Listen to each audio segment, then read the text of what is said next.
Whoa, here she comes.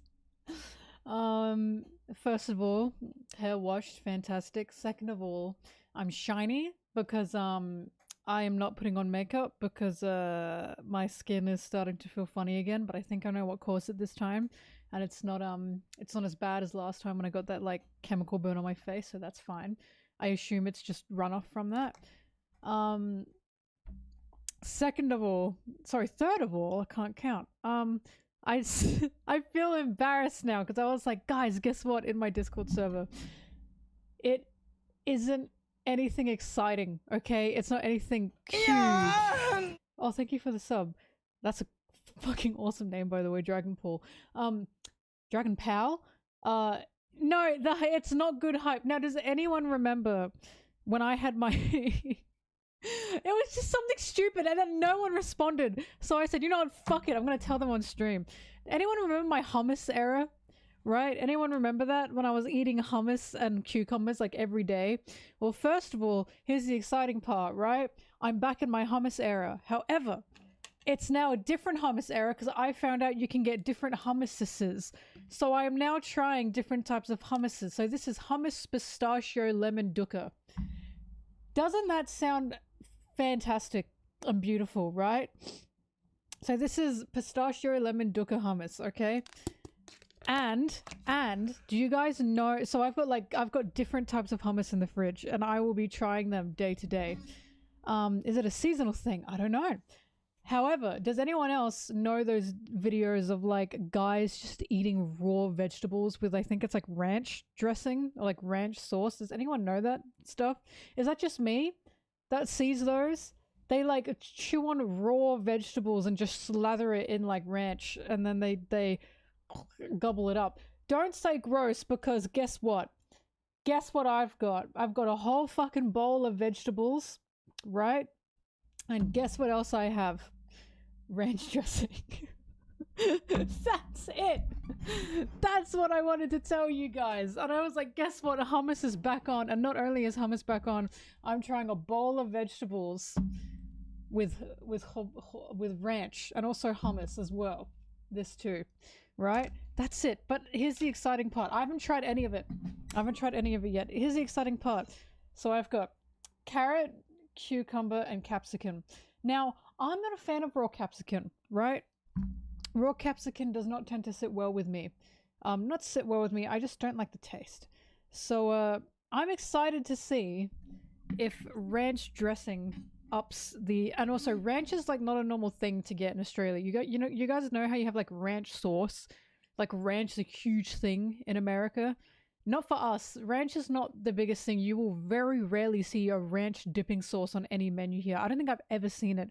But I found out ranch is kind of just our aioli. So, whatever. Capsicum is bell pepper for everyone else. I don't think this is sad. You know why? Because I saw all those guys eating raw vegetables with ranch sauce and I was like, that looks so fucking good. My mouth was salivating and I'm excited for it now. So here's what I'm gonna do. I'm gonna put on music and I'm gonna try it and I'm excited for it. And some of you think this is like, what is she doing? My mouth is watering from the joy that I'm sure I'm about to feel. Thanks for the sub. Are we ready?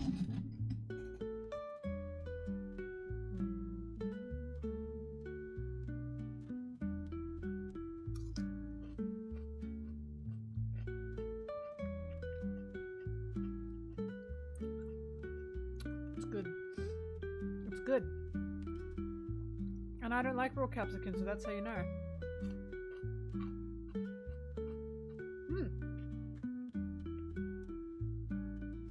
You don't get it. This is not just a salad.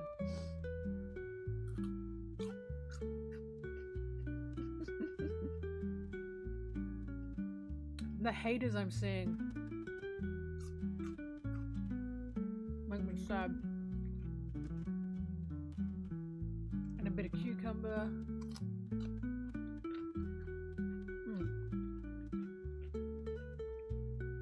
I prefer fruits too, but not for like dips.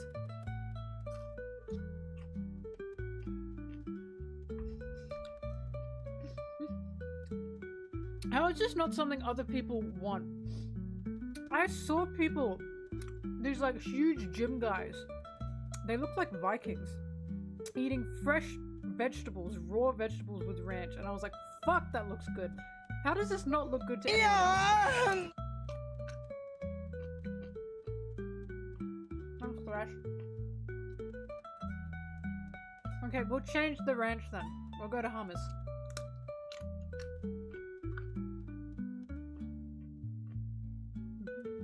Sorry.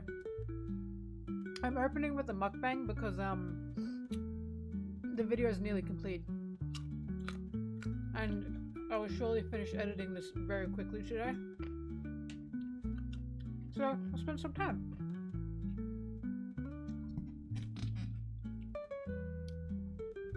Alright. Now what is this again? Hummus, pistachio, lemon dukkha. Now let me give you the list of other hummuses that there were. Okay? I think I've got good vibes going on today. Let me give you the list of the other hummuses that I have bought. Okay? I'm gonna turn down the music a little bit. She's a bit too loud for me. There we go. Alright, are you ready? So this one is hummus, pistachio, lemon dukkha. Whoa, thank you for the sub. I hope everything is going good. Look at me. Look at me. I'd say it's going good right now. Hamai. So, pistachio lemon dukkha, roasted pine nut hummus, caramelized onion hummus, garnished zesty jalapeno hummus. Those are, and also classic. I got classic as well, just in case I want to be safe for a day. Doesn't that sound delicious? This one I got first because I really like dukkha, so I'm super excited for it.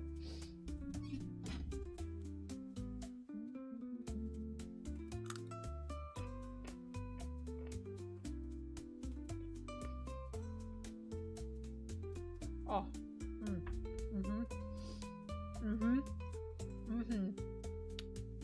Oh my god. Oh yeah. Oh! Oh my god! Salivating. Oh my god! The lemon is so good in this! Oh. Oh, I feel like Ratatouille. You know the scene in Ratatouille where Remy gives his brother the strawberry and the cheese? And he's like, no, no, no. Don't just shove them in your mouth. Just taste them together. And he sees like the colors. That's what I feel right now. Ratatouille has been influential to me because I've used that scene so many times to describe my feelings when eating. Oh.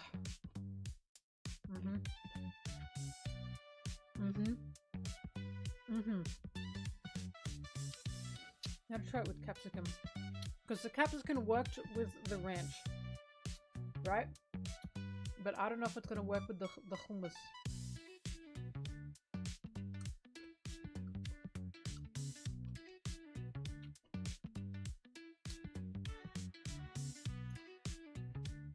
Hang on, I need another bite.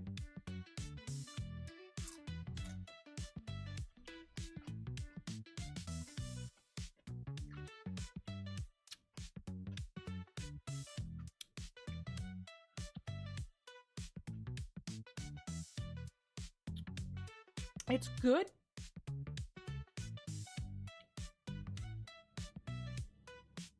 No, it's good.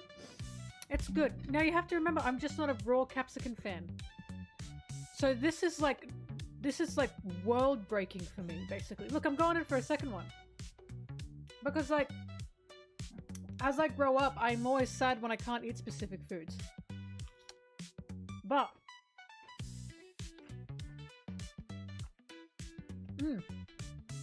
alright, yeah. Okay, yeah, it slaps. It slaps.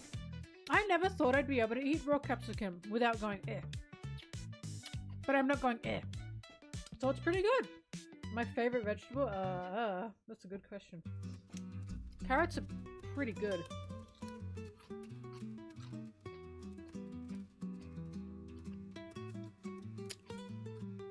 Apparently capsicum is a fruit, by the way. Fucks me up.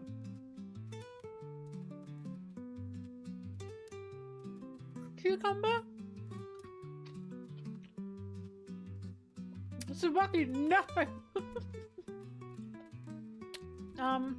Mixing carrots with ice cream doesn't sound egregious to me because carrot cake exists. But like, why have this all together in a salad, alright? Why combine this all in a salad when you can individually pick and yum yum yum, you know what I mean? That's what I'm not understanding when you guys are going, this is just a salad. No! A salad requires like a bit of forking around, you know what I mean? But with this is a dip. This is a veggie plate dip. You know? Oh my god, I haven't tried it with the cucumber yet. Oh yeah. Cucumbers I was gonna say is really good because they can turn into pickles and I'm such a pickle fan. Are olives vegetables?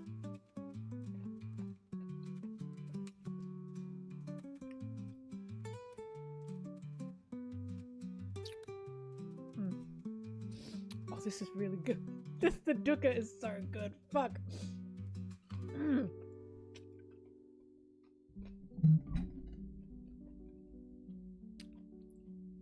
Olive is a fruit. Yeah, I guess it deserves that. Oh my god, I'm going back in for the capsicum for this one. Oh my god, I never thought I'd like raw capsicum. See, the internet's amazing. I would have never tried this if I did not see full-grown men with the body of Vikings doing this.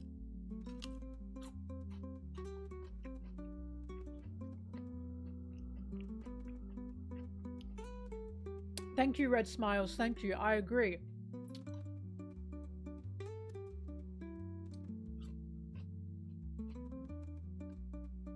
I hate lettuce. Oh my god.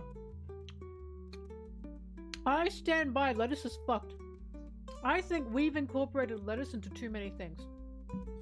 Right? We have incorporated lettuce into way too many things.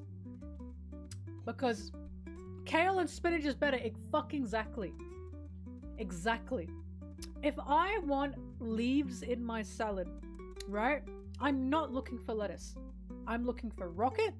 I'm looking for kale. And I'm looking for spinach. Right? I am not looking for lettuce. I think it's ridiculous. And on burgers as well. What's better on a burger, lettuce or kale? Kale's a million times better. Kale is not only crunchier and less watery. I don't like the wateriness of lettuce on a burger. It's fresher in my opinion.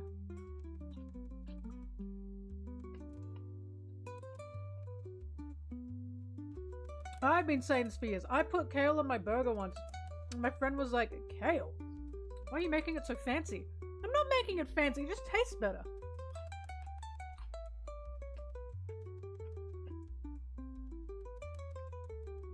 Actually, I should have tried this as well. You know what I do like? I like, oh, well, sorry, you know what I don't like? Kale chewy? Nah, no. Not at all. But you know what I don't like? Celery. Like, raw celery. I should have tried it with this.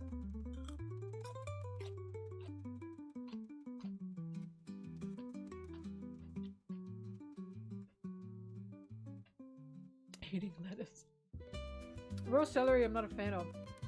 I don't hate it, I just don't like it.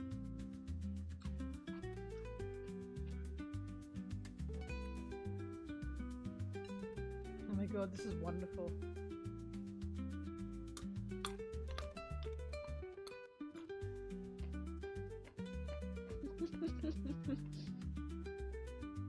My goal was to make you guys see me eating all this veg and go, oh my god, I kind of want raw veg now. That was the goal. Is this not working on you guys? Did it really only work on me?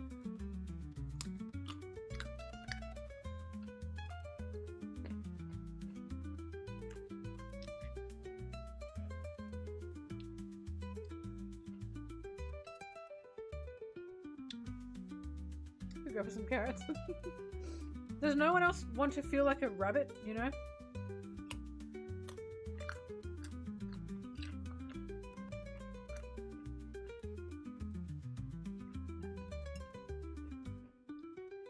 It's working. See, I told you. I have to make it look better. Like, I have to, like, oh my god, more ranch. Ready? Mmm. Mmm. Oh, delectable. Ready? Another one. Hang on.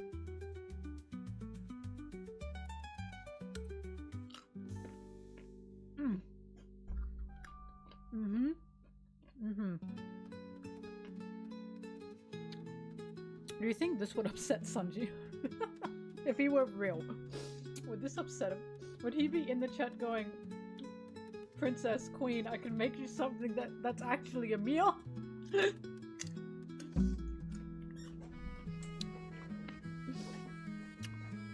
Lovely lady, I can make you a proper meal, I promise.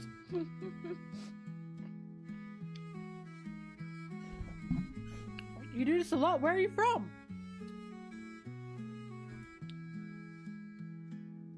Hang on, I want to mix them.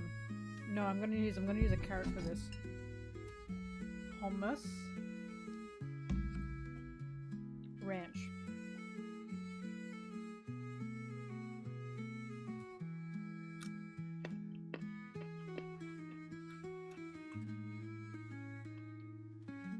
Oh. Oh my god. Oh my god. It's so good. Oh, it's making my mouth water. I like the hummus more than the ranch, however, the combination just took me the fuck out. Wow. Ratatouille, truly. I remember a few months ago you recommended a novel about cannibalism. What was the title? Tender as a Flesh. Tender as a Flesh is what I read. It's been on Book Talk apparently, and I didn't know that. But Austria. Oh, that makes sense. Get some fruit. Yeah. See, I encourage you to eat healthy.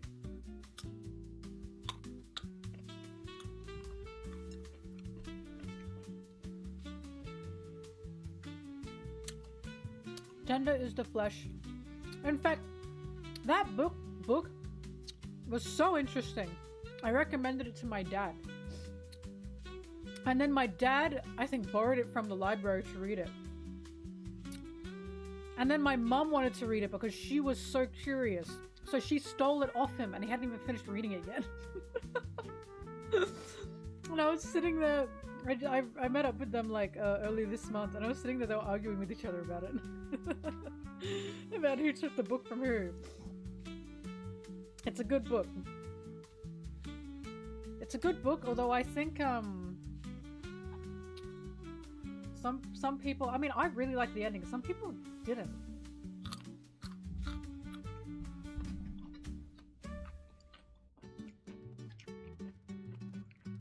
Oh god. Sorry. Ah. I talked about the book talk thing last stream, Holly, but I'll say it again. I'm excited. I'm very excited for there to be more literature analysis of One Piece in the community. I'm very excited because we've been saying for ages, because I keep saying One Piece is a fantastic story. Fantastic. Goofy is fucking crazy about it when I talk to him, because I met up with Goofy, Mugiwara no Goofy, not the Disney character Goofy, and he's very intense. He's more intense than me, if you can imagine. And he's like, he's telling his friends, it's the best story ever told. And I personally cannot rank stories like that, right? However, he was like, he was talking to one of his friends and I was there. And he was like bullying him. He was like, I told you to watch it, I told you to watch it. And I was like, damn. Because I take a more caring and soft approach. I try and make people calmly get into it, because if you double down, then people don't want to watch it out of spite. Do you know what I mean? Out of like, I don't want to do that. It's like reverse psychology, right? But anyway, it was funny. I love him. He's so fun to talk to. Oh, hang on. I'm trying it with capsicum now.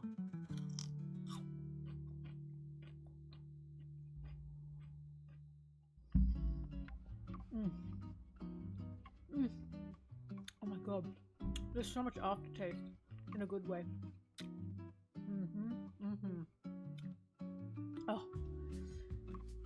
Okay, I've always said One Piece is an incredible, incredible story. And it truly deserves the attention it's getting finally. But the reason it wasn't getting that attention beforehand is because of the gatekeeping. And by the gatekeeping, I mean it was seen as a boys club, you know? It was really seen as a boys club. And I really don't mean to like generalize men here, because I try not to do that. But a lot of the time, especially when it's something like One Piece or shonen anime, you will not get real big literature heads getting into it. They will not think much of the themes. And I've noticed now recently that now that some women are getting into One Piece, more women are getting into One Piece, who, by the way, Murphy Napier really opened the way for like the narrative discussions of One Piece. But now finally we're getting more literature analysis, right? We're now getting thematic analysis, narrative analysis. Now when I say the words, I don't give a fuck about the power scaling. Zoro and Sanji are equals because the narrative calls for them to be equals, right? When I said that on twitter.com and I said they are narrative equals, as in the narrative calls for them to be equals, I had a bunch of agenda piece people, power scaling people, men basically, saying, what's this term you're coining? What are you saying? Like, what does that even mean? And it's like, if you do not understand what I mean when I say Zoro and Sanji are narrative equals, the plot, the story calls for them to be narrative equals, then you're not paying attention to the story you're reading. You're only paying attention to the numbers in your head, right?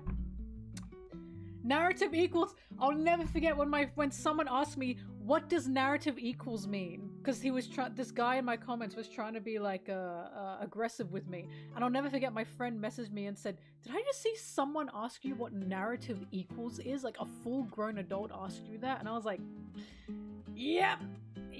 So I talked about this last stream, but the reason we're getting the book talk girlies into One Piece now is because of shit like events like Nepal. That really got people interested, because how can you ignore that, right? How can you see Nepal basically had a revolution?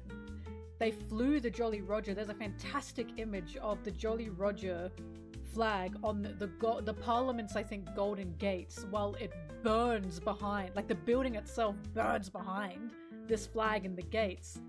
And it was just like, that image was just insane. It's like, it gives me chills when I see that image. So now you have people looking at that, especially literature people looking at that, and they want to know what's going on. They want to know, why is this series doing this to people? Why does this series have this symbol that real life movements and protests are pushing, right? Nepal, Indonesia, France, Madagascar, I swear Brazil as well. But because of that, we now are desperate, or people are desperate to know the political ideologies of One Piece. And I always say this, even if Oda didn't intend for the political ideologies of One Piece, right?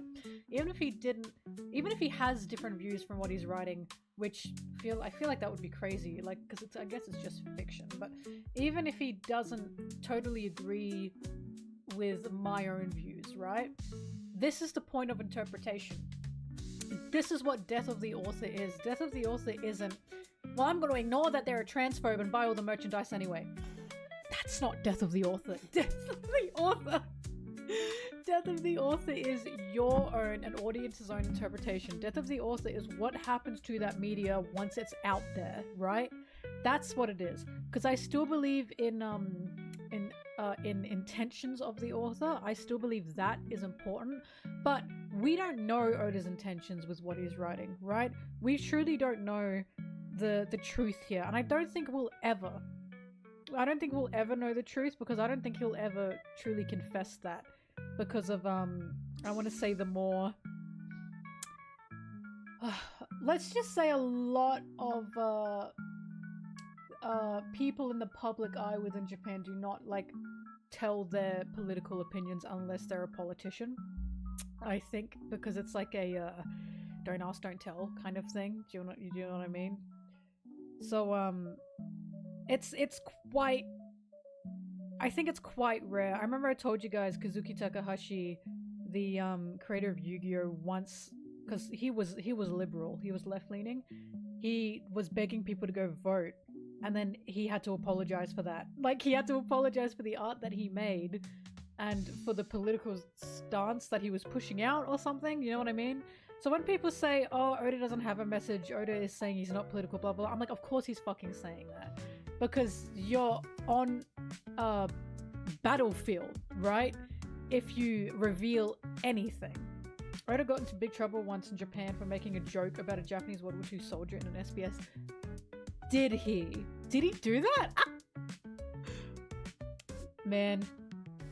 But that's what I mean. So when people say there is no message, blah, blah, blah, okay, we don't know what the author's intention really is, and we're probably never going to know what the author intentions truly is. However, that is irrelevant to the discussion at hand because we're talking about how this piece of fiction has impacted the world, how it's impacted singular people, groups of people. It's even started protests, revolutions, right? Well, not started, but has been involved in, you know? And it, oh god, the best analogy I could think of is, it's like even if you don't like Oda, because again, he's done some things that I personally do not like. Like, I'd never put all my eggs in one basket there. I don't know the man personally. But the best analogy I can think of is when you like someone, but you don't like their parents. Do you know what I mean? Like, you look at, so like, One Piece is Oda's child, and it's become something else through it's been created through Oda, but it's become something else out there in the world, right? And you're looking at this person's child and you're thinking, how are you what you are when your parents are like that? Like, do you know what I mean? That's the best analogy I can think of. Although of course it's different because I'm talking about an interpretive piece of fiction. But I just think it's important to know every corner of everything. I'm not sure, but what is a Oda in this equation? He's the parent. But oh,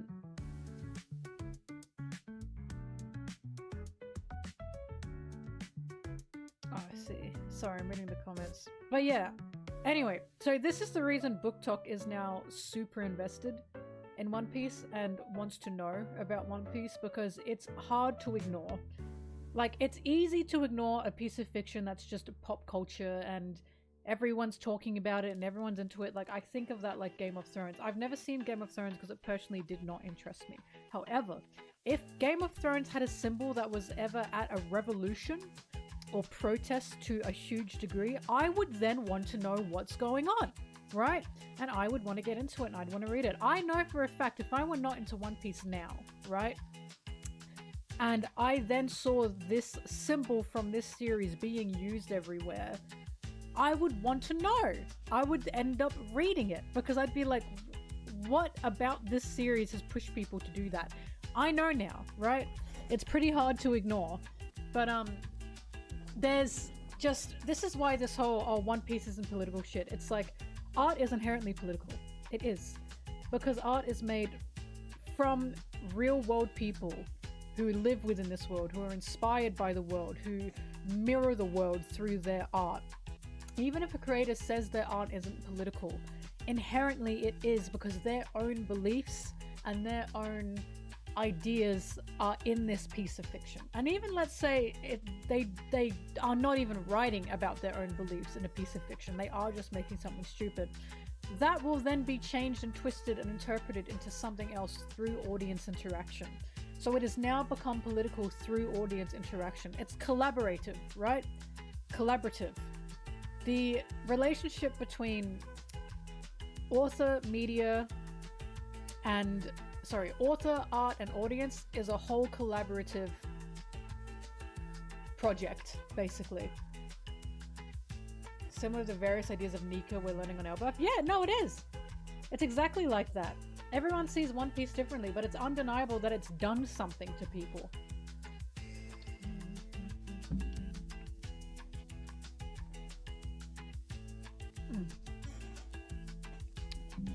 Anyway, I'm very excited for the book talk girlies to really get into it. Because I know, because I'm good with characters, right? However, while I see the themes and I spot the themes through what I read and what I watch, I feel like that's not my strong point, right? I feel like my strong point is characters. How characters are written and how characters are written to be human in the way Oda does it, that I think is just fantastic. But she's only reading it now. Oh, anyway. But it's exciting to now see there are people that I think are smarter than me, right? Getting into this series. And I hope I can talk about it with them. I hope they find me.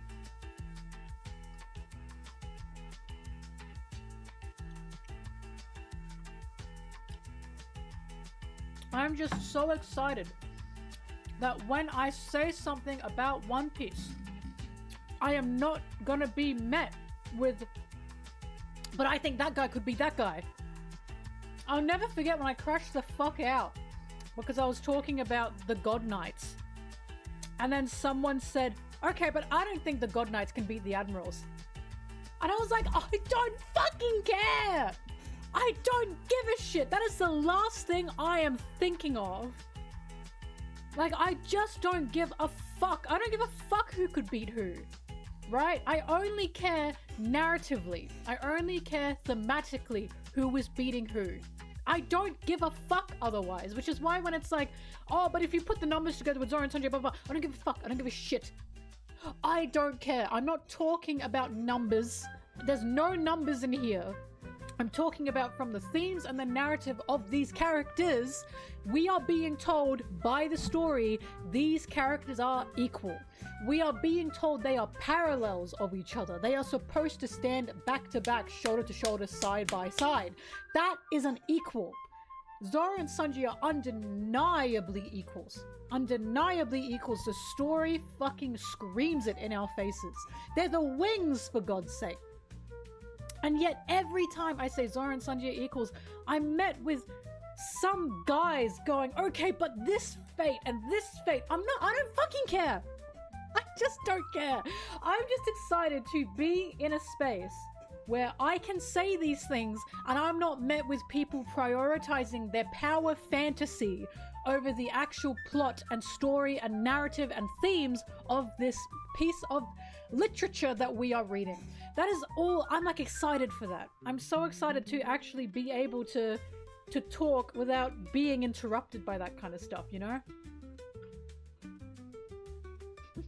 That's all I want. I am so excited to talk about Usopp without a ton of guys telling me, oh, but Usopp hasn't done this. He hasn't had a fate since this. Shut up. Shut up. I'm not fucking talking about Usopp's fates number-wise. I'm talking about how Usopp is written as a human being. How he is there to be the everyman, the guy. He's there to be something that we can hold on to and relate to, right? That's what he's there for. He's not there for him to suddenly have a big powerful moment where he gets Thor's hammer and you know, that's not, he's fucking not there for that. He's there to be Luffy's friend, a straw hat, the sniper, and a guy. That's what he's there for. He grounds us, exactly.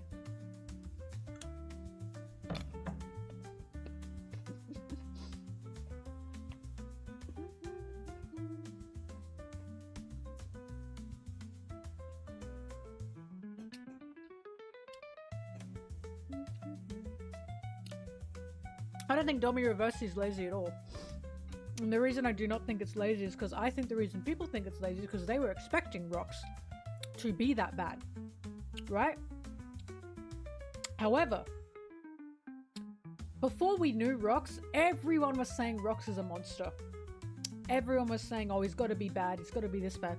We then got to know Rox. There are still people holding on to the fact that Rox isn't a good guy or isn't chill, right? And I think the reason a lot of people are upset with Domi Reversi is because in their heads, they were wanting Rox to actually have that twist villain moment. I think that's what they wanted. But I remember saying the more we saw Rox and the more we understood Rox, I remember saying he's making God Valley make less and less sense. As in, what we are seeing of Rox is not correlating with what we've been told of God Valley. Why would Roger want to fight this guy? Rox is top 5 terrorists in One Piece. Yeah, Luffy's probably number 1. Anyway, like, why would Roger want to fight this guy? Garp, sure. But why would Roger, A, protect the Celestial Dragons, B, want to fight this guy? Because there was no implication that Roger and Rox were on bad terms. If anything, they were frenemies, right? So the more it was building up, the more it was seeming unlikely that Rox was actually this villainous guy. And my theory is people are upset because they wanted a twist villain. They wanted Rox to turn around and actually be a shithead, basically.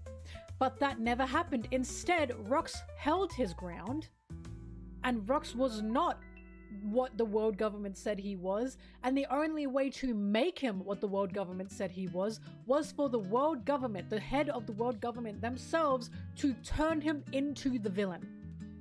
And when you look at it like that, that is incredibly fucking meta. The world government themselves have literally turned this man into the villain that they want him to be, because it's fantastic for their propaganda.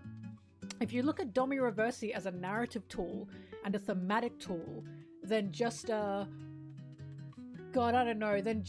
power plot twist moment, it makes the story, especially Rox, really reach a height, in my opinion. Because Domi Reversi is truly the definition of the removal of will and the removal of freedom, right? So Emery has basically taken who Rox is and turned him into a monster, the monster that they wanted him to be. And I think that's fantastic. I was expecting it. And I was expecting it because, again, there was no indication that Rox was a shitty guy. And I always say this, if you guess a plot twist, that does not make the plot twist bad. It's worse when the plot twist is fucking nothing. When it's an M. Night Shyamalan plot twist. That's horrible, because it doesn't respect the story. It doesn't respect the narrative that it was telling, right? I think it'd be 10 million fucking times worse if Rox just suddenly turned around and went, I'm actually this evil. I think that would fucking suck. Because it'd be like, where did this come from? Why? Because he's just a pirate? Is that why? That's like how so many people thought Law was going to betray Luffy back in Punk Hazard, right? But it made no sense that he'd do that. Absolutely no sense that he'd do that. And then finally we get past Dressrosa and people are finally accepting, oh, Law's not going to turn on Luffy, right? Because Luffy and Law are friends and Luffy reads Law very well. Why would Oda upend a character point of Luffy just to give us a plot twist of betrayal? You know what I mean? Doesn't make sense. So the reason I like Domi Reversi is because Oda's sticking to his guns here. He probably knows this isn't the thing everybody wants. He probably knows that this isn't the thing that's going to make everyone jump out of their seats. But it respects the narrative that he is writing. You know? It respects the themes and the story that he is writing about. And that's why I like it so much. And he said that with Gear 5 too. He knew people would not like Gear 5 and they didn't. People who tell me, what do you mean people didn't like Gear 5? Have the shortest fucking memory I've ever seen in my life. Or they selectively choose to ignore that because they are embarrassed that they participated in the hate at the time. When Gear 5 first happened, there was so much shit about it. So much. And Oda himself said, I didn't give a fuck if there was going to be shit about it. I didn't care. He knew people wouldn't like it. But he said, I don't give a fuck because this is what I want Luffy to be. And this is what Luffy is going to be because it's what he's always been. You know? Same goes with Rox. So many people wanted Rox to be this big evil fuck-ass pirate. And Oda said, I'm not doing that. He's not going to be that. That's propaganda. Instead, the only way to make him a big evil fuck-ass pirate is to get Domi Reversi'd by the ruler, basically, of the world. Again, I think it works very well. I just think it was underwhelming for some people because they either didn't want that or they guessed it. But I think guessing it is a good thing. You should feel smart about guessing it.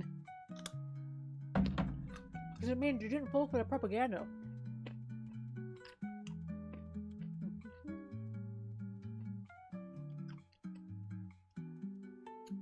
But you know, whatever.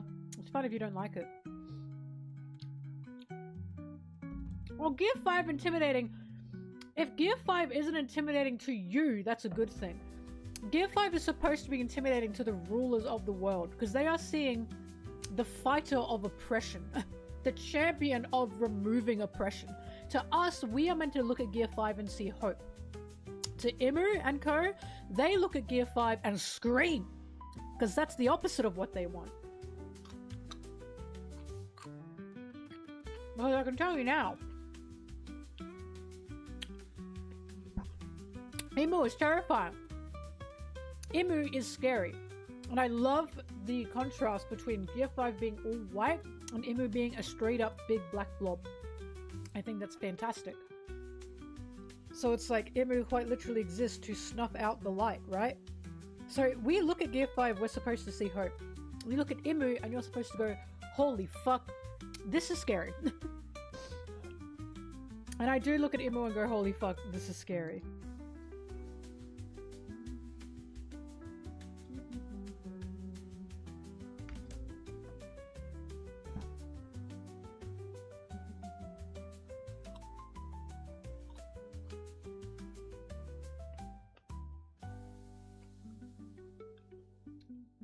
Anyway, it's fine if you personally don't like the Domi Reversi. I think that's okay. It's like, it's fine if you personally don't like Sanji. It's not fine. But you cannot argue that it upends what Oda's writing. I would hate it if it upended what he was writing. But it doesn't upend what he's writing. It adds to it. So you cannot like it, you can think it's underwhelming, that is totally okay. But you cannot say that it just ruins the writing, right?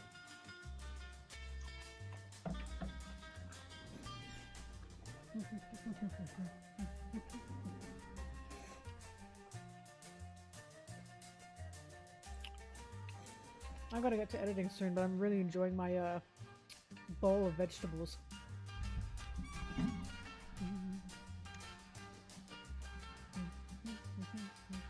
I do. I'm really... Fuck. The things that I'm super keen for in One Piece. Koala and Jinbei meeting. That's gonna make me scrum. Koala and Jinbei meeting is gonna make me go fucking bonkers. Dragon and Garp's eventual conversation, which I just know is gonna happen. And who Lily was and what she did.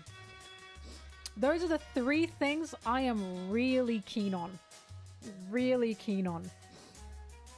I feel like I'm missing one. No, I think that's about, for now, that's about it. I'm excited for everything, but those are the three things. Lily's my number one. Lily is the number one thing that I'm so desperate to know about. Desperate.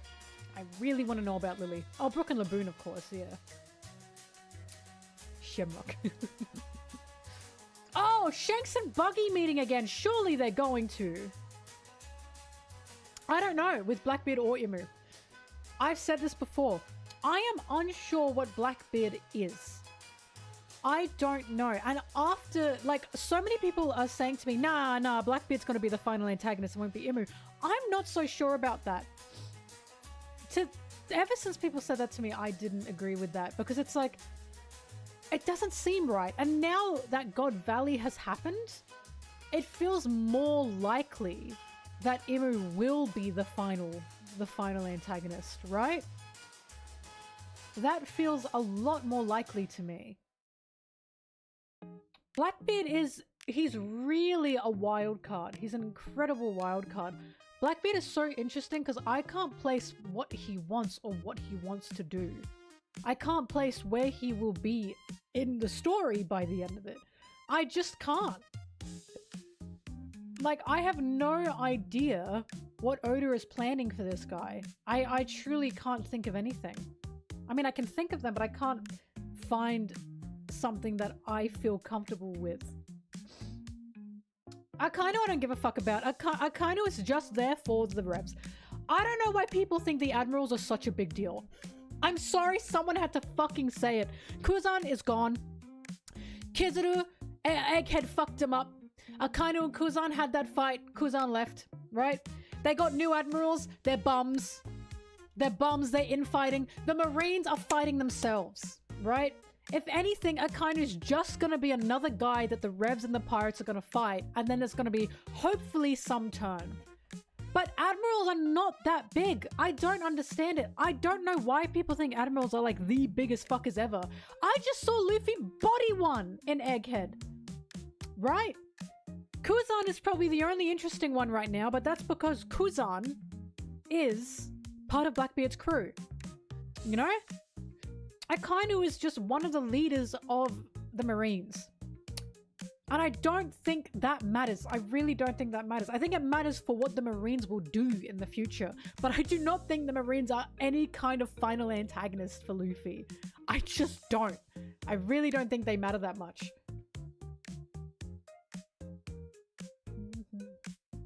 Right? And the reason I also know that is because so many people are like, well, what about the Revs? What about the Revs? What are the Revs going to do? We are in the final, like, arcs, right? The Revs are now getting their story told. We are now finally getting told who the Revs are, how the Revs started, where the Revs have come from. The Revs are clearly going to play a big part. Clearly. And Oda's been holding on to them from the beginning, right? But here's the thing with Akainu and here's the thing with the Marines. But, I think the Marines are not supposed to be a final antagonist because I think they are their own enemies. I think they are facing insecurities right now within each other, right?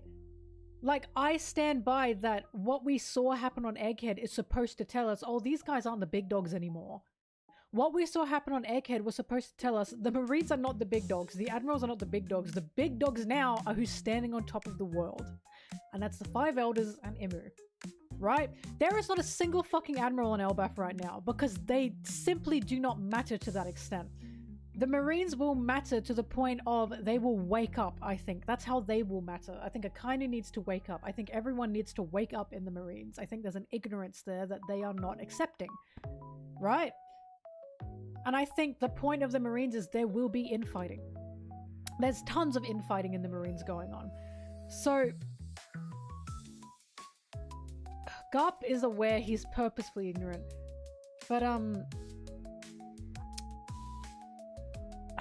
look, if anyone's gonna fight Akainu, it's like if anyone's gonna fight the Marines, I see it being the Revs more than anything. Because the Revs and the Marines have been built up to be different sides of the same coin. And I know people go, oh, but they said the Marines aren't the enemies. Yes, but that doesn't mean they won't have to fight them.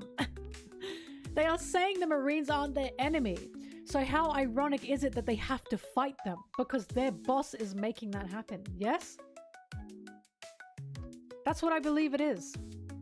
I think the Admirals are still relevant, right? I do think they are, but I think people are making them bigger than they are. Because if you go from Sabaody to Egghead, you can see that Oda is telling us these guys aren't a threat anymore, or they're not the biggest threat anymore. At least I think that's what's happened. Because remember, Kizaru was in Sabaody and he absolutely fucked them all up. He fucked them up. Then we get to Egghead. Luffy's barely breaking a sweat with this fucking guy anymore. Sanji could stop that fucking guy. Right? We are being shown. Luffy even says to Kizaru, I'm not the same as I used to be. Like, we are being shown the Straw Hats have outgrown this now. They're bigger than this now. Luffy's an emperor now. The admirals don't touch emperors. They never have. Luffy's out of their jurisdiction at this point, right? So I don't think I think Egghead was showing us the admirals are now no longer the enemy, essentially. They're kind of just a road bump.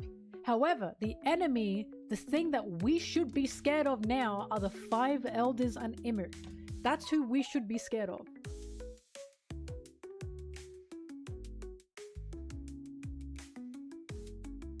skidded under the fridge like a bug and they can't squish him now.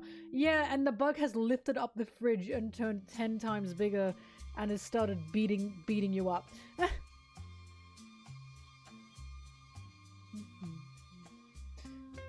But yeah, that's my take on it. Like, I don't know, every time someone says, what about the Marines? I'm like, I really don't think they're a huge part of Luffy's battles. I just don't think they are.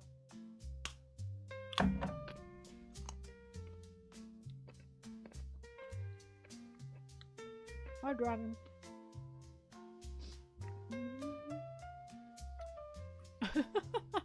Did you like the snap?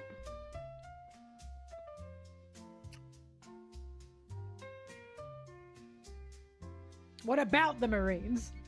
I see Kid coming back. I do not believe he's dead. I'm still holding on to Kid will come back in Elbaf. Yeah! I just say we waited for Oda for Loki. The same should be for Garp. What?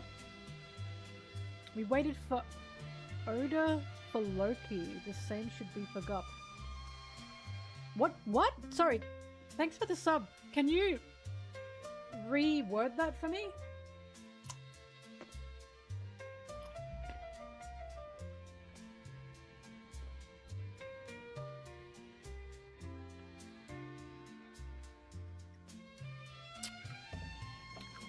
Oh!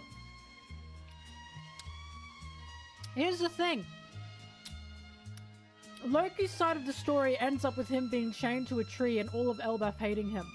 Garp's side of the story ends up with him leaving an island that was being decimated and genocided, and then he still stayed in the system and had bosses who committed this genocide, and then he was called a hero. That's the difference. I'll wait for why he's still in the Marines. I'm waiting, but it's not looking good. It's simply not looking good. These are two. One of them ended up a hero because he was called a hero by the same people who ran the slave hunting games, right? The other one is hated by all of Elbaf because of rumors, basically, and because they decided he's a curse. There's a huge difference here. A huge difference here. But like I said, I'll wait. I'll wait. But Garp better have a really fucking good reason to still be a Marine. A really good one.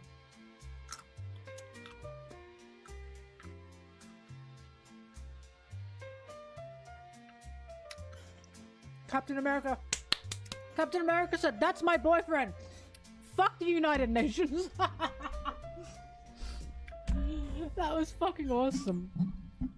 Sorry, I'm talking about the movies, of course. I don't know anything about the comics.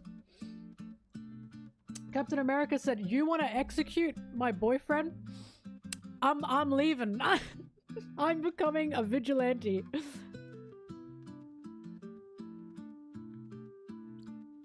But here's the thing. This is what I keep saying. I am constantly saying. People going, oh, well, maybe Garp forgot. Or maybe Garp is an insider for the Revolutionary Army. I don't think you guys understand. When you guys have this theory, you are proving that Garp still existing as just a Marine is not good enough. Do you understand what I'm saying? So the only way that Garp can be fully redeemed here is if he were in the Marines for non-Marine benefit reasons, or because he forgot what he saw that would make anyone in his situation want to quit, right? So when I hear these theories, I'm like, so you agree?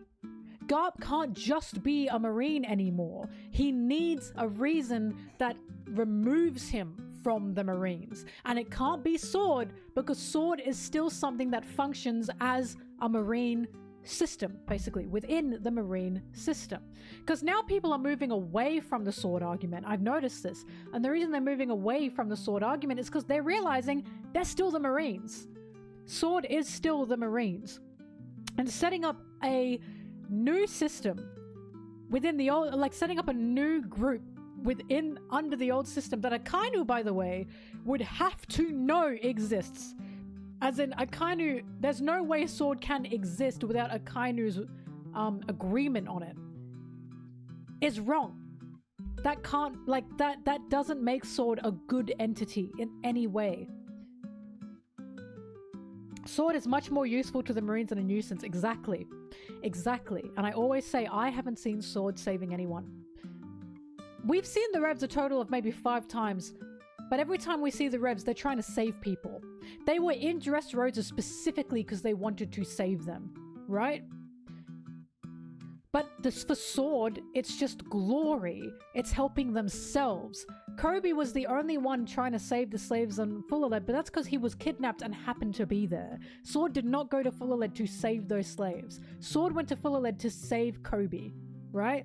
And I always talk about this is the difference in the Revs and the Marines, because there's no coincidence that during Egghead, we get the Revs story where Guinea got kidnapped, but the Revs couldn't go after her. Why? Because they prioritized the people they were saving. They even say during that story, Ivankov says, I can't go after her. Our ships are full of injured innocent people, of injured civilians that we are saving, right?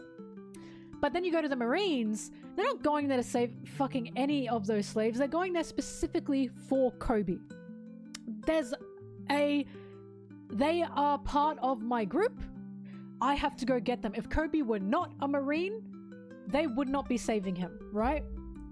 They prioritize the uniform over anything. That's why they still wear the uniform. If Sword were not the Marines anymore, why the fuck are they still wearing the uniform? It's because they are still Marines, right? This is always what I talk about.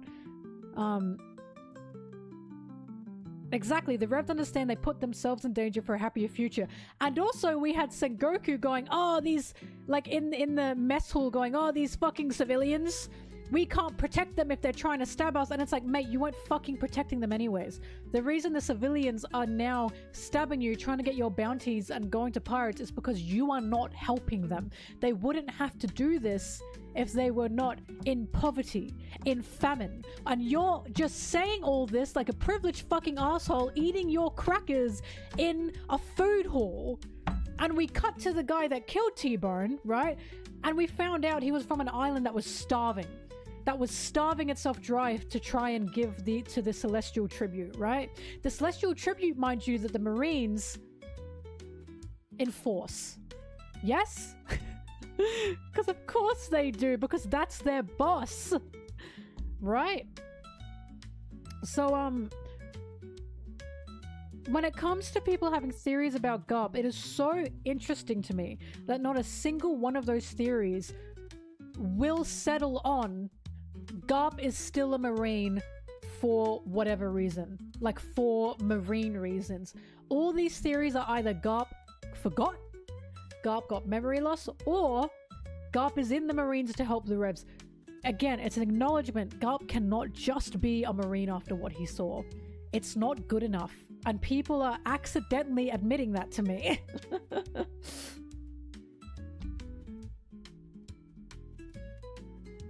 Yep, T-Bone was killed without fighting back out of all the Marines. Exactly. I always say the Marines just do not protect the common person. It's such propaganda, it drives me insane. I hate when people say that to me, because it's like, if the Marines protected the common person, pirates wouldn't exist. What? I know! How fucking crazy is that? That's insane.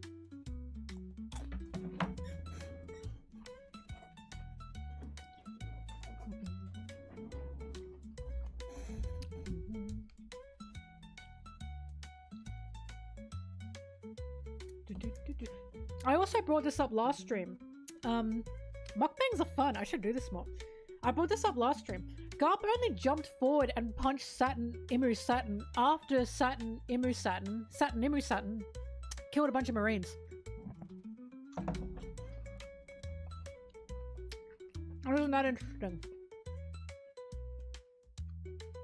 So you see a bunch of slaves around you screaming for help, but then you see Marines get stabbed and you go, oh, and it's like, come the fuck on. I'm just tired of it. The difference between him and Dragon is just astronomical. Like, again, there's no, it's not an accident. That dragon literally has no power. He's barely got any power in this situation. And yet he's doing his best to save people. Kuma as well is a child slave, and Kuma's the one saving people, right? It is absolutely no coincidence that the two people saving everyone are the two people that don't have a lot of physical power, that are scared within this situation. Meanwhile, Big Daddy Hunka Chunka Garp is not prioritizing civilian safety. He's prioritizing what is happening to the Marines and getting a punch in. And that's an issue, because he's a Marine. If he were a pirate, well, okay, pirates are pirates. But this is the problem, this is the point. You cannot wear justice on your back and do that. And it was only that fight, Roger, yep.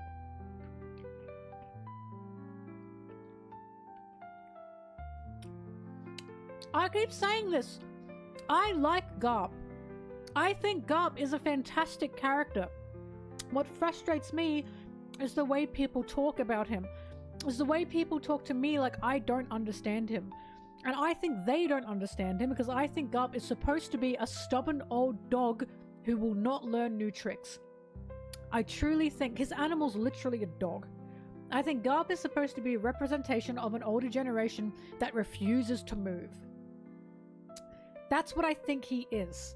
He refuses to move, and he's trying to make a new, better generation. But how can you possibly make a new, better generation if you cover and hide all the bad shit that you're trying to fix? I keep saying this, you can't fix something if you don't know it's broken, right? Kobe clearly is ignorant to what happens in the Marines, which is crazy because he saw Axehand Morgan, right?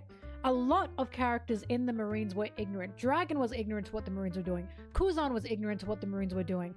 These are two people that were close to Garp. Both of them left the Marines. Why? Because they woke up. They saw what the Marines were doing. They saw what they were supporting. And they said, I can't be here anymore. And Kuzan even pointed that out to Garp. Kuzan basically said, how fucking interesting is it that you keep making enemies instead of proteges? You know? And as the Marines said to Dragon in God Valley, stop thinking individually. Because what happens when you think individually? You see the cracks. Exactly, right? That's what I think Garp is supposed to be. Garp is an old, ignorant, stubborn man who refuses to accept. To fix it, he must acknowledge it's broken to the people he's trying to bring in.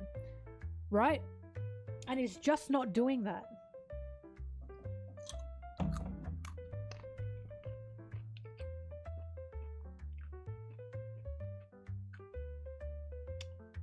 I do not believe ignorance is innocence.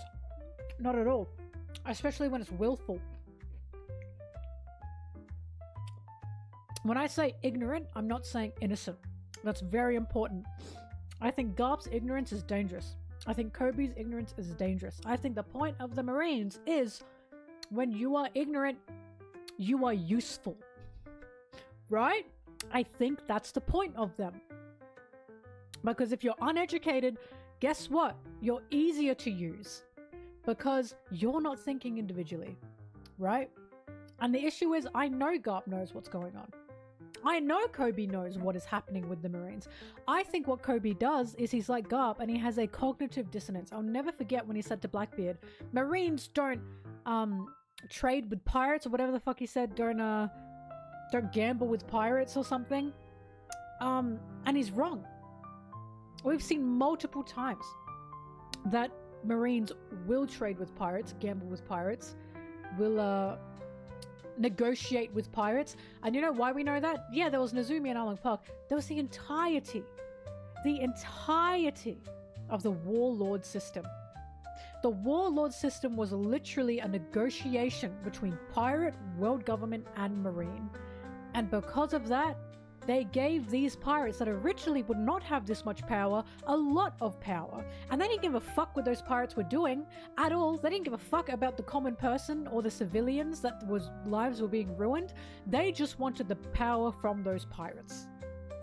Right? So seeing Kobe say those things, it's like, you are willfully ignorant. You know that the Marines will work with pirates if it benefits them, and then will not work with pirates if it doesn't benefit them. Not only that, Kobe worked with a fucking pirate. He worked with Law on Rocky Port. Law and Blackbeard. Law, Kobe, and Blackbeard had their own Alabasta moment, the way Smoker and Luffy did. So it's like, Kobe, what the fuck are you talking about? Like, I truly do think Kobe is going to be the end of a cycle. Because I do believe Kobe can bring good to the Marines, but the Marines cannot keep existing as they are. I keep thinking that what's going to happen with the Marines is that justice is going to be thrown off their backs. That needs to go. I think that has always been a symbol of oppression. That justice that they wear. Always. Right? So I think what's going to happen is,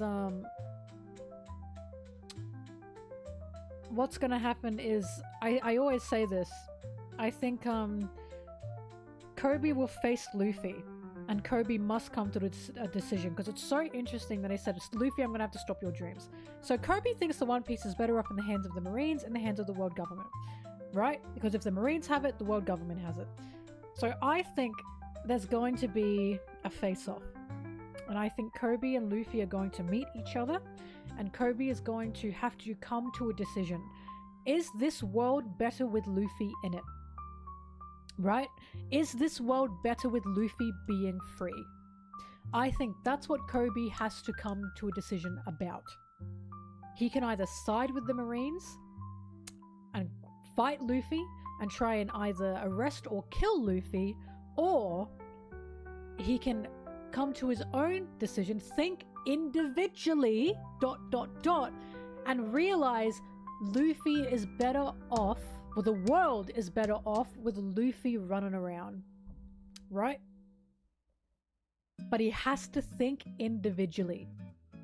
That's why the line in God Valley of them saying to Dragon, stop thinking individually, that's why that is being said. We are literally being told that when Marines stop thinking as a group and they start thinking individually, right? They start to break away from these ideals that the Marines have. And that's always been the problem. I think the Marines can very much have a redemption. I think they can. But they have to think individually. So we'll see what happens.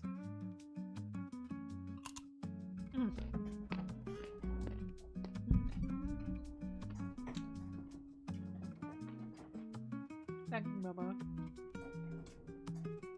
I washed my hair. I was so greasy yesterday. Oh my god. I felt disgusting. People as a group can do terrible things and never notice. Yep. That was Kizaru's mentality. Kizaru's mentality was, I'm just a cog in the machine. Because, you know, he's one of many cogs in the machine. I'm not doing anything bad. I'm just following orders. I'm just a cog in the machine. That is so fucking dangerous. That is the most dangerous mindset you can have of, I'm not accountable for anything. I'm just following orders as everyone else is doing. Because then you will commit atrocious acts that go against the fucking Geneva Convention. And then go, I'm just following orders. I'm just a cog in the machine. Right? And that's why Egghead was so fucking satisfying. Because for the first time ever, Kizaru had to face personal friends. Right? I think these characters can be redeemable. No, I disagree. I think they can be redeemable. And the way they can be redeemable is by throwing that justice off their backs. Right? Because a lot of people, Marines are like, I say this with all the love in the world, Marines are like men. They do the bare minimum and everyone stands and claps. And meanwhile, I am seeing other characters do the most. And everyone is looking at the Marines instead and going, but they did the bare minimum, so they're doing better, right? And it's so fucking frustrating. Because I'll never forget the way people were gassing up Kizaru and Egghead when I was looking at Sentomaru. And I was like, Sentomaru is the one you should be gassing up. Sentomaru is the one who is going, I'm not standing for this. I'm not following orders. If this kills me, it kills me. But I am not allowing them to do this, right? Meanwhile, Kizaru was the one who I think gave Luffy that food, but he kept following orders anyways, right? He kept following orders anyways, and he did everything he was doing under an unwatchful eye, right? He was doing it in Saturn's blind spot. So he was doing it in a way that kept him safe. And that's not sacrifice. That's not standing up for what you believe in, right? That's like, how do I explain this? That's like saying to your gay friend, you're an ally, and then you go to your other friends and you start using like slurs, like queer slurs, and saying, haha, yeah, fuck those gay people, right? That's basically what that is. And I think people don't understand that. If you're doing something, and it's like, if you're doing something for someone, but in a way it's still protecting yourself and you're not going to get in trouble for that because you've done it avoiding suspicion, and then you go right back to what you were doing before anyway, that is not standing up for anything, right? It's being spineless, in my opinion. I think it's being incredibly spineless, which is why I call Garp spineless, is why I call Kizaru spineless. I think they're spineless characters in this regard, because there clearly are things they want to stand up for, people they want to save, but they can't put down the Marine uniform in order to do it. They just can't. And I think that sucks. I think it's tragic in a way, because they think they can't because of the ignorance of the Marines, right? And when I saw what Kizaru was doing in Egghead, I was cheering. And I was cheering because Kizaru would be saying forever, oh, it's lazy justice, I'm just a cog in the machine, until he has to face people he knows personally, loved ones he knows personally, and suddenly you're not just a cog in the machine anymore, right? Suddenly you have to face the consequences of your actions, because you are connected to these people, and he couldn't do it. It tore him apart, right?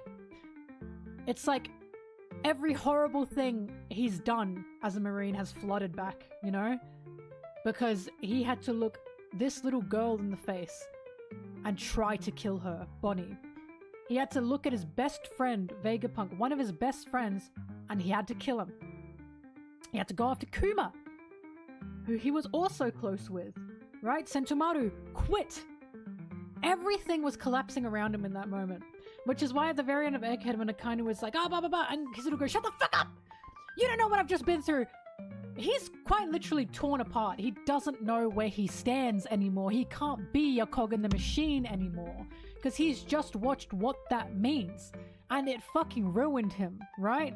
This is why I keep saying I think there's going to be a lot of infighting in the Marines, because Akainu's facing this too.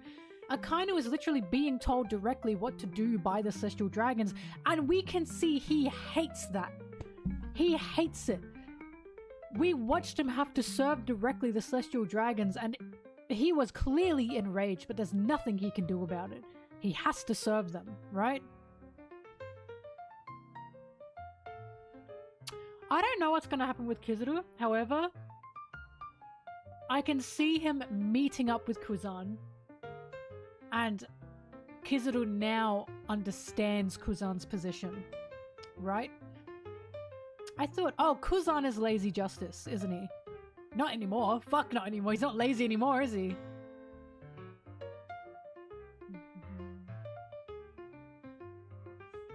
I really don't know what's going to happen with Akainu. I couldn't tell you. I couldn't tell you because I'm not Erda. Na na na na na na.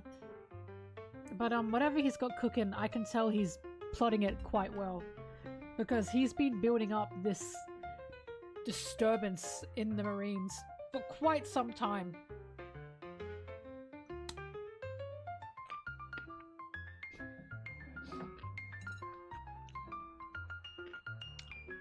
Prove that I'm not Erda.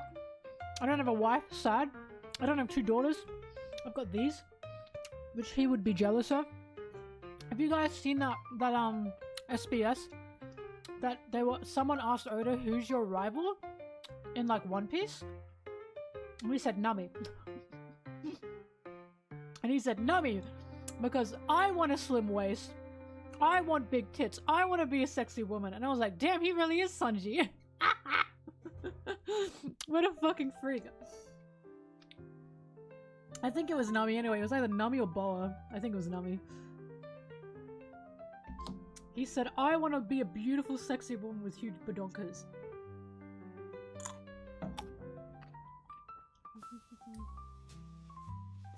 Hang on. First of all, I've barely gotten through this. Whoa. For context, hang on. Ranch, hummus, pistachio, lemon dukkha. For context,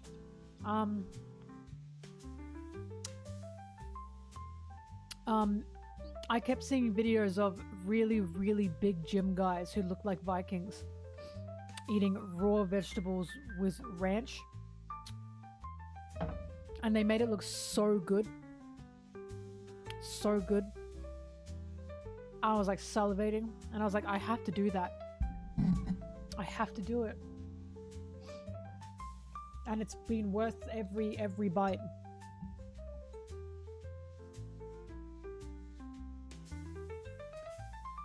Favorite vegetable? Probably currently carrot, although cucumber's really good too. I'm not a fan of raw capsicum, but this is making me a fan of raw capsicum.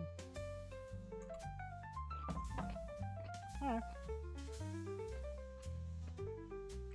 What? A raw meat diet guy that eats testicles. I've never seen that. Actually, there's a guy that does food reviews. He goes to American county fairs, state fairs. I don't actually know what they are.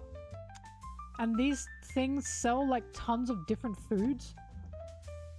And he's getting shit like deep fried red velvet Oreos. And it's just baffling to me.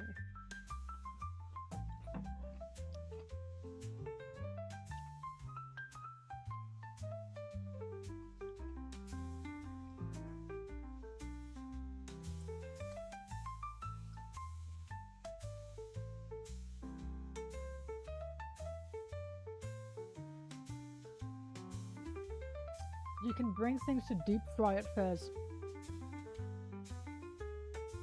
Huh?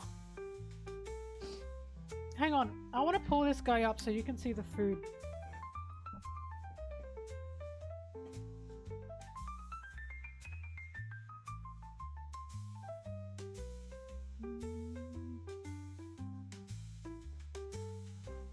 And I'll put it up on screen while I eat my healthy meal. He like rates them, but I've never seen this type of food before.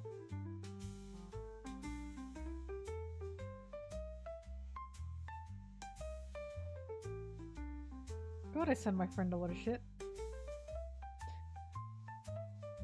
By the way, if you're on my Instagram and you see me liking reels of big men with big boobies and they're jiggling their big boobies, leave me alone.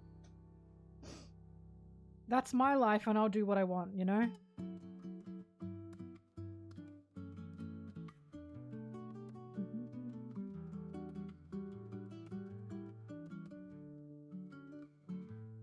See that you get it.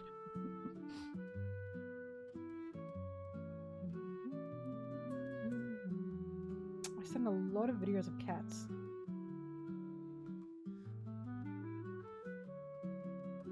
They're the closest to women that men can get. Just like boobs. I think they're fun.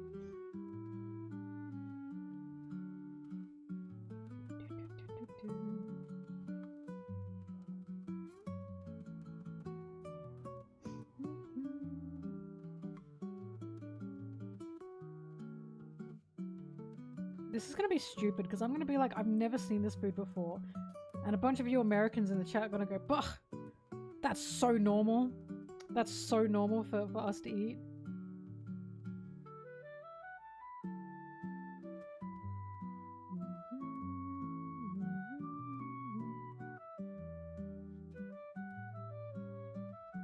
I'm getting closer, I can feel it.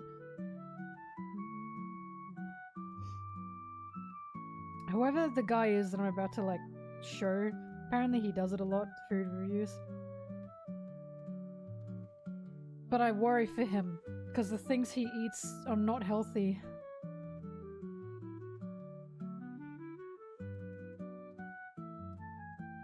That's why I think I can't be a mukbang streamer.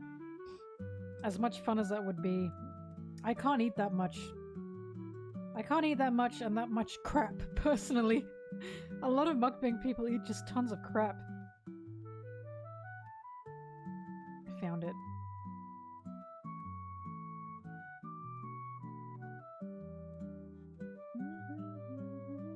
Oh my god, guys, you're just watching me sit on my phone on stream.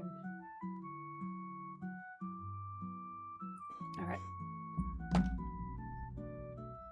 Let's get a look.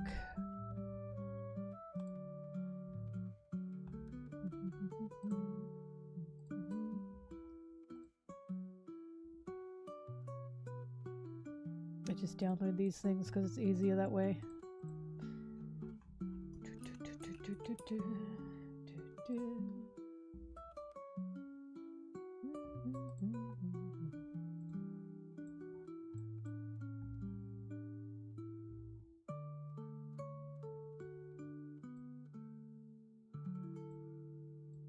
There he is.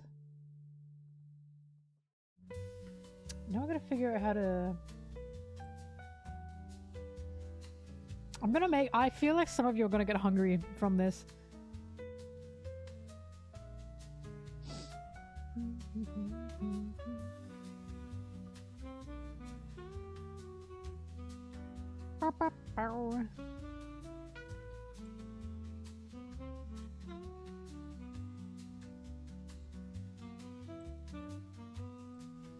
Okay. Ah!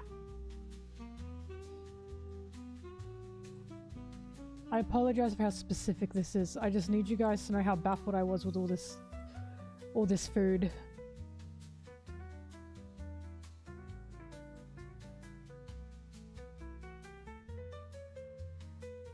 VLC video source. I can do that?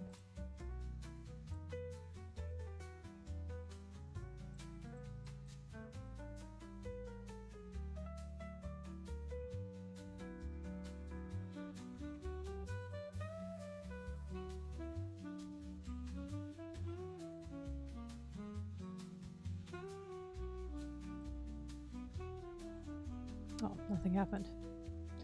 Oh. Oh, my screen just did something. Okay, I gotta check that out more.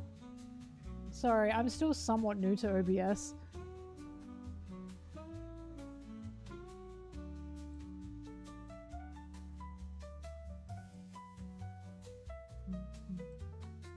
Oh! Can you see him? No! Cruel to me. Hang on, give me a sec. I'm still new to it. I know, everyone. I know. Please. Okay, you know what? I'm just gonna do this. Like I'm editing. There you go. You can see me in the corner. Like I said, baffles me. It's a lot, right? I got some food from the best state fair in America. First up, So what's a state fair? Is it what I think it is? Does every state in America have a fair? Americans, I need your insight. Because we don't have those. Because I don't think we have enough states to have a state fair. Because you guys are very close to each other and quite small in the States.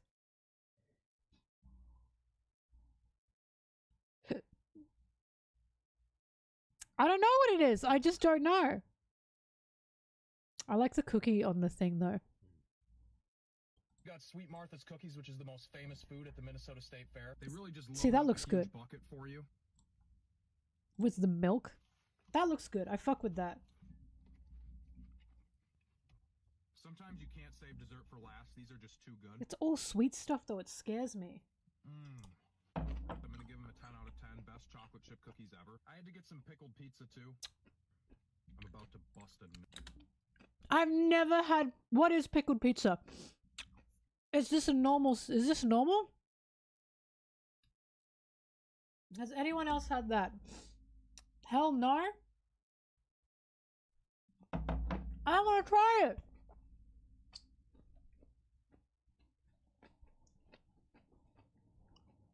And shit on the pizza. Kebab pizza sounds fine. But I want to try pickle pizza. I love pickles. That's why I'm so interested in this.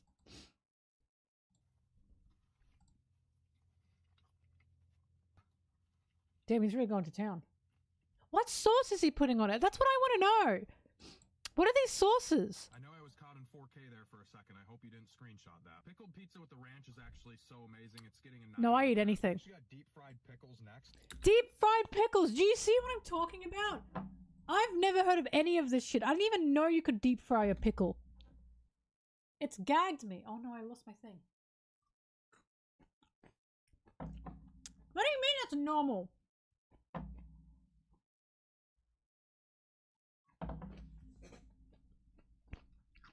Never in my life. Oh, you said it's ranch? Do you see what I mean? You guys have ranch as a normalcy. Ranch is not a dip for us, which is why it's so strange getting this for me. Hang on, I've got to change. Got to change batteries. You give ranch out at the One Piece Cafe. Where's your One Piece Cafe? Oh, my hair got stuck in it. Okay. Deep fried ice cream I've had, and I had that in a Chinese restaurant. Sorry.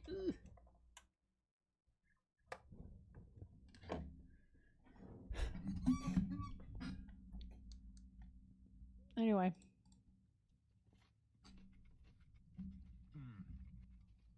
Those taste incredible. 9.2 out of 10. Next up, we got an alligator saute. This is alligator meat, and it has tater tots. Oh, I want to try that. I want to see if it tastes like crocodile. I'll give it an 8 out of 10, but the flavor's still amazing. It kind of cooled down, unfortunately, though. Next up is deep fried red velvet. That alligator saute and the pickles, the deep fried pickles, were the only two savory things on his plate. Everything else is sweet. Oreos. There it is! The thing that really gagged me. I'll give it an 8 out of 10, but the flavor's still amazing. It kind of cooled down, unfortunately, though. Next up is deep fried red velvet Oreos. Deep fried red velvet Oreos. That's too much.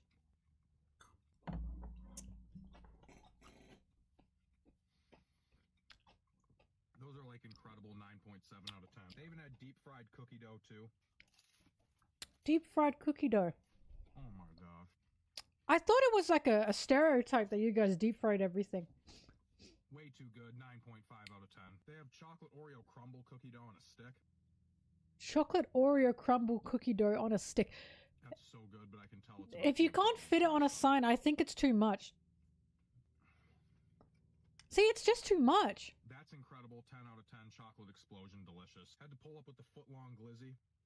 And then that's just a hot dog.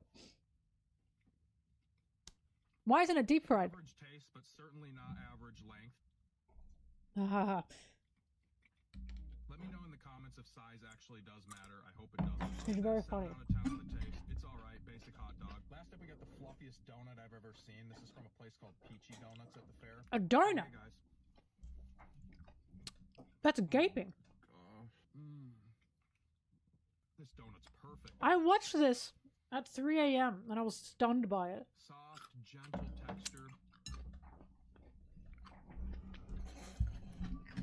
Oh my god. Supporting local Alright, 10 out of businesses. 10, that donut was incredible. State Fair food is amazing. It's open one more day tomorrow if you guys really like. State Fair. So these foods are time sensitive.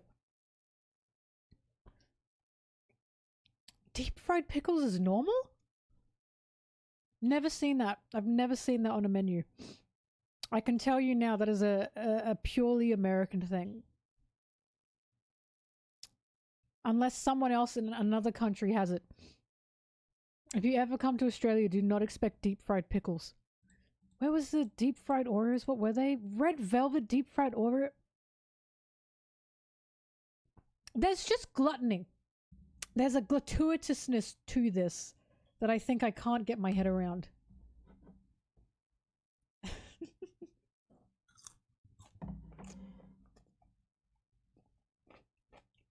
I mean that chips. Why are we doing this? So you're thinking individually now. I should probably start editing. It's already been an hour. Anyway. I'm glad I could show you guys that. To see what wasn't normal.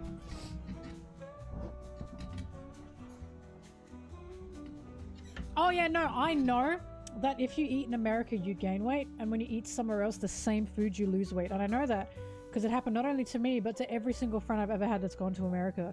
They will go to America, they will eat the same things that they usually eat, and they gain weight.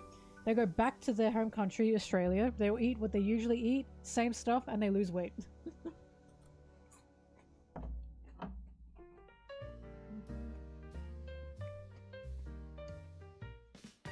It's just because of all the sugars you put in your food.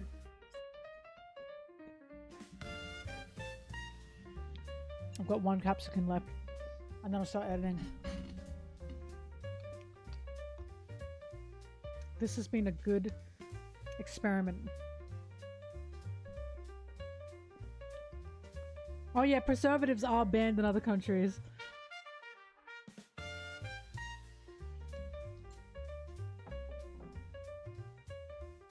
Because I regret not having Taco Bell in America. Because I had it here, and it was the most mid thing, below mid. It was one of the worst things I've ever had. I was like, I would never pay money for this again. Just dog shit, basically. But apparently it tastes different in America. And that's because of the different things they use over there. Oh, it's ours? Okay, never mind.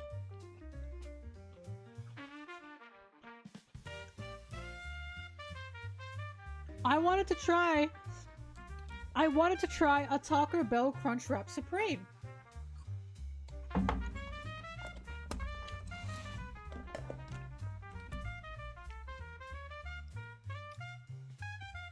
And the reason I wanted to try a Crunchwrap Supreme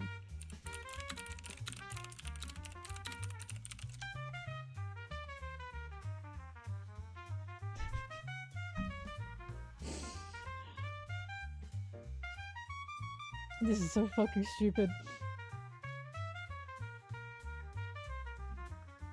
It's because of this.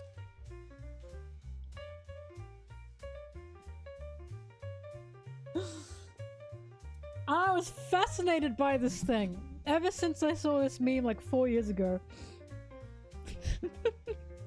If Luffy would order Zoro a Taco Bell Crunchwrap Supreme, he would eat it. Now I understand why this is such a task. Because I got it and I tried it and it was shit. It was shit! It was shit.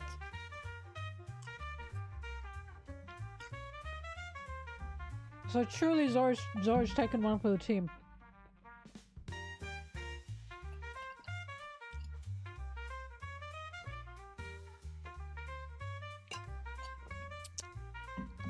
What does it mean? It means exactly what it says. If Luffy would order Zoro a Taco Bell Crunchwrap Supreme, he would eat it. That's exactly what it is. The hockey coming up. You know what you just made me remember? Do I even have this image saved? I surely... Wait. Where is it?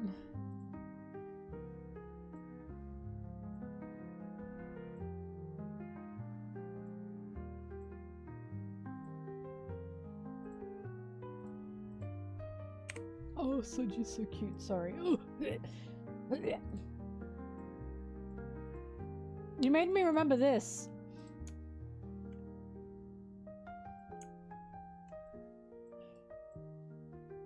Because if that's Enma, that means he's using Haki to eat that. Because he can't use Enma without Haki. Because Enma's always trying to suck the life out of him. Because Enma's a problem child. Either way, even if that's not Enma, he's still using a sacred sword to eat meat like a kebab. imagine?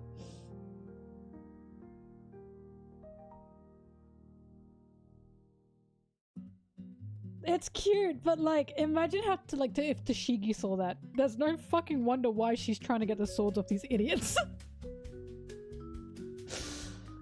By the way, I used enma as a kebab to eat meat. Wah!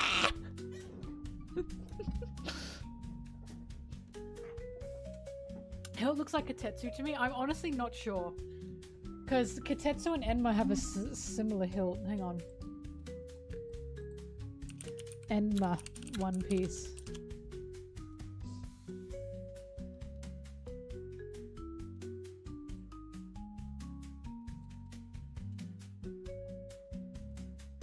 Manga, please. Oh, this is a good image that we can use. I like this image mucho. For very normal reasons. Very normal reasons for MelonTeee.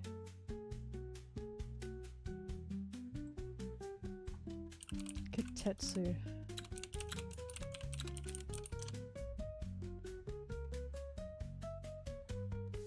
Oh yeah. Could be Kitetsu.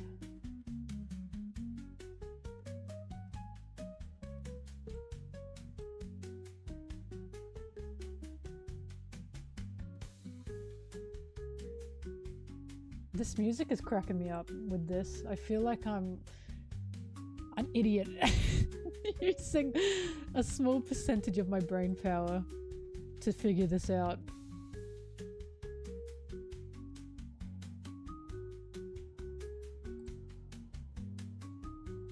It does look more like Kitetsu than Enma, I will say. 1, 2... Unless there's a circle back there, and that's supposed to be... You know what I mean? Because it looks like there's one circle left. Like it looks round, doesn't it? That's water! Wait! No! He would not do that! He would not fucking do that to her. I guess he just put it in his mouth. What does Wato's hilt look like? No, it's not Wato. Wato's got a perfectly oval hilt. That's not Wato. That would have been fucking crazy. Well, here's the thing. It's either the sword that fucking hates him and causes him problems, or the sword that fucking hates him and causes him problems. Maybe Zoro is not a master swordsman yet because he keeps picking swords that want to fucking kill him. Has he ever thought of that? Perhaps if you didn't pick a sword that wanted you dead and hated you, you'd be a master swordsman by now. Using a cursed sword to eat. He's using one of a cursed sword. To be fair, isn't it the swords are misunderstood? Isn't it that people say the swords are cursed, but actually they just get given a bad rep? Because people get killed or chased after with those swords, so they call it cursed. I remember it was something like... It was something like beautiful like that. So it's like poor Katetsu the third, was being treated like he was a monster. But it wasn't. Oh my god, Loki. No, he's got issues with Katetsu. He literally calls Katetsu a problem child, I remember. Oh fuck, when did he do that? It's when he was first fighting with it. Katetsu would cut when he didn't want it to cut, I think is what was going on. And he was like, oh god, I've got a problem child.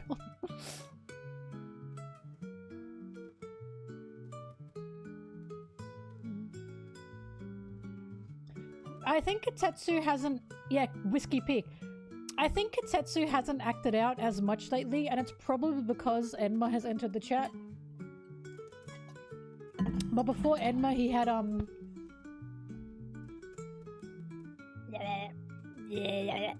Shisui. Before Enma, he had Shisui.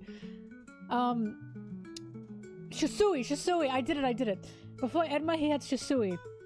And I think Kitetsu was a little bit scared of Shisui. And now Kitetsu is really fucking scared of Enma, because who wouldn't be? Enma's huge. Right? No, I like to think of it more like his swords are alive, because they are. And Kitetsu is like a little brat, right? However, an alpha sword has entered. And Kitetsu's now kind of sitting back. Do you know what I mean? Because Kitetsu's third. Kitetsu the third. That means it's... I learned this from Arta.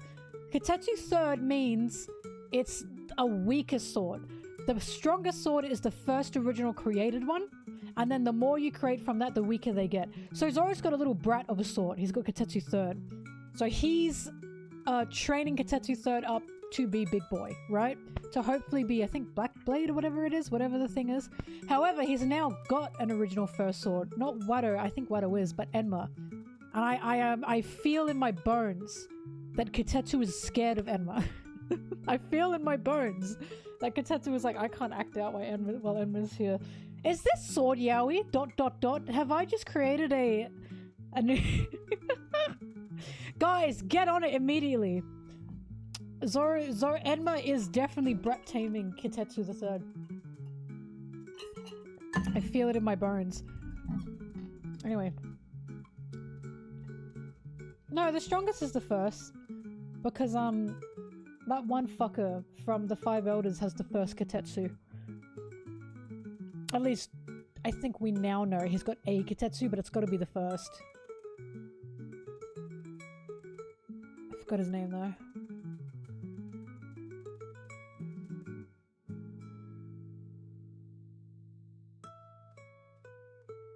Oh! Thrash, hang on. Yeah, I saw that. Bjorn Andresen passed away. For those who don't know who he was, I've talked about him before. Bjorn was an actor. He was the old man who jumped off the cliff in Midsommar. But when he was younger, he was a very gorgeous young boy, basically. And he was the inspiration for the Baishonen man character. So, like the Shoujo Baishonen character, that's like a really pretty boy, he was the inspo for that. Like, the original inspo and creation for that. Oh, and he passed away, I think, what, like 2 days ago? Yeah, fucked up. Just think that's a good thing for people to know. In my heart, that's Enma. In my heart, it's Enma. Because it's funnier like that. But also, if he's using Kitetsu, I know Kitetsu's really fucking mad about it.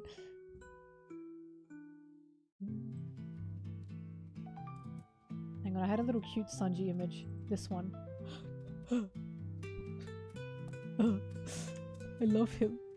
I love him. Oh, he's so cute.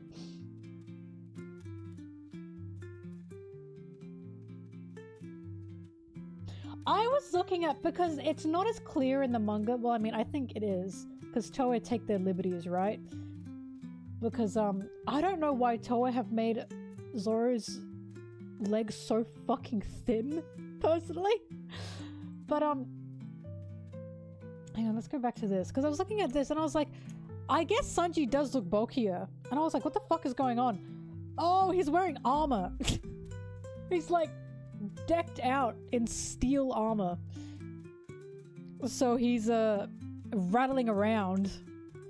Because obviously I'm used to him, or we're used to him in a suit.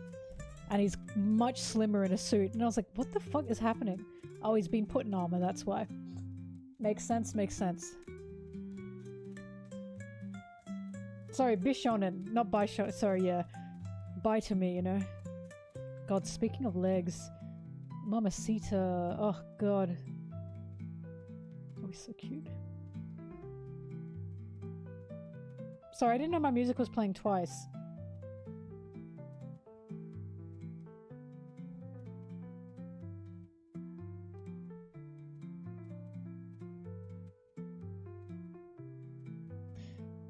Zoro's buff. He's just buff when he takes his shirt off. And I think that's the joke.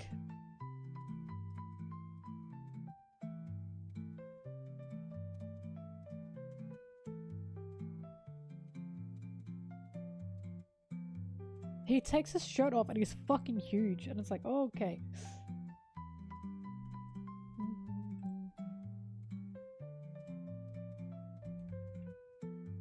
Yeah, and Dressrosa.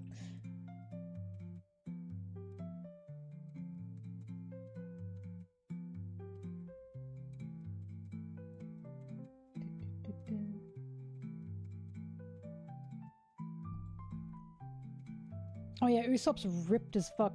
To be fair, Usopp did get ripped in the time skip. He was not that ripped pre-time skip. In the time skip, he's jacked! He's so fucking jacked!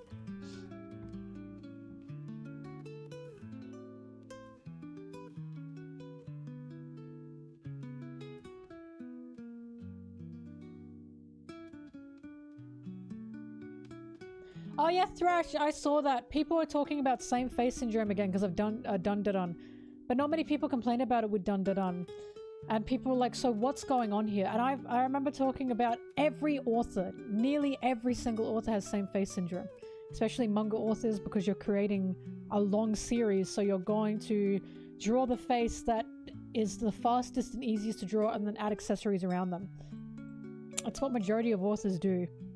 Again, it's crazy that One Piece gets that, and people will like get really offended when I say this, but Dragon Ball has horrible same face syndrome. Dragon Ball's same face syndrome also extends to the women, right? The only difference is they get some eyelashes. I, for the longest time, could not tell Vegeta and Goku apart. The only reason I can tell them apart is because of their hair. Yeah, Kuroko's basketball has same face syndrome too, right? But I was always shocked when Oda got hit with the same face syndrome stuff, because I'm like, that's 90% of authors. That's not just him. I don't know why he's getting the most of it. And I don't think it's a problem, by the way. I don't think it's an issue to have a same face syndrome, because it's just in the industry.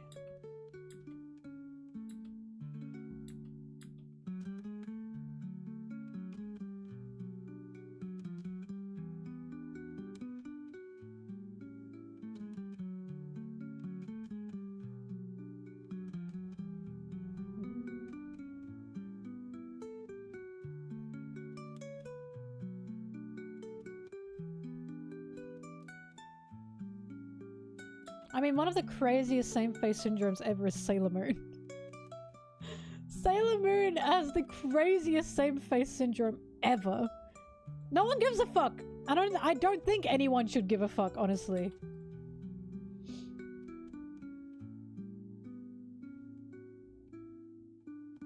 Oh, mama. Don't start this.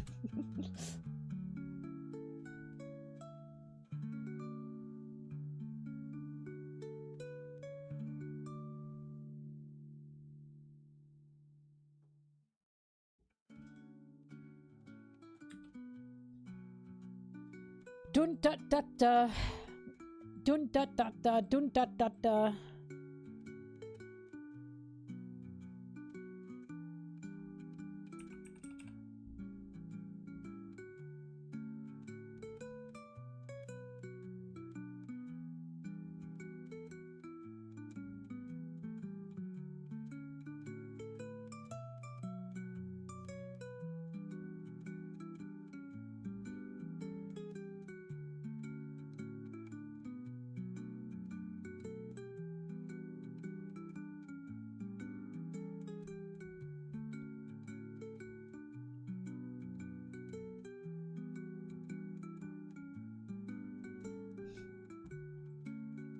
So cute. Maybe Nika will be there since it's so close to the sun. I bet you'd be excited about that, Daddy. It's so cute.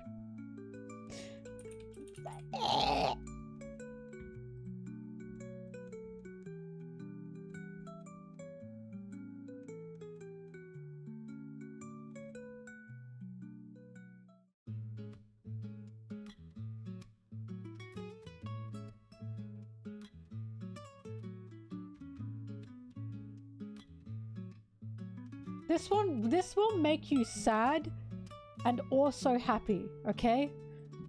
The plan of this video is to make you feel a range of emotions.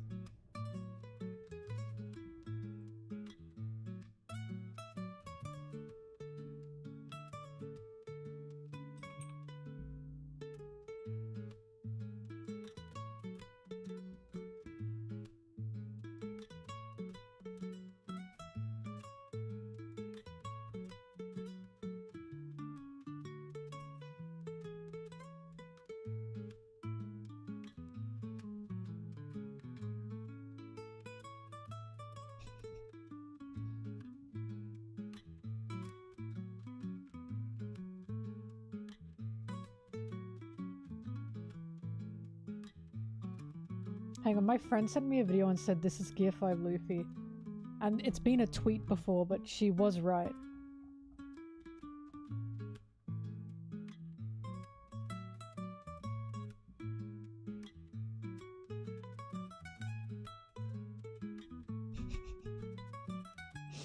It is so stupid.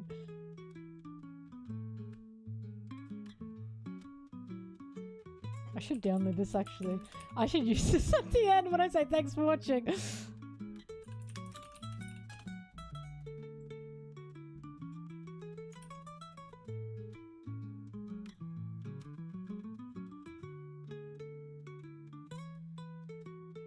Wait, I'm pulling it up.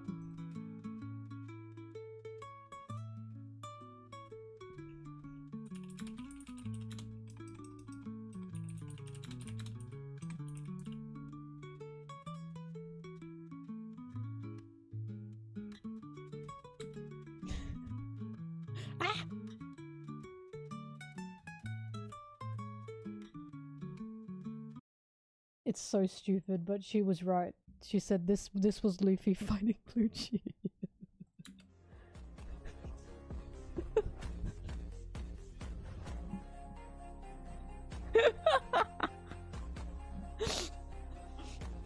Why does he hit it so well? But he's really good at it.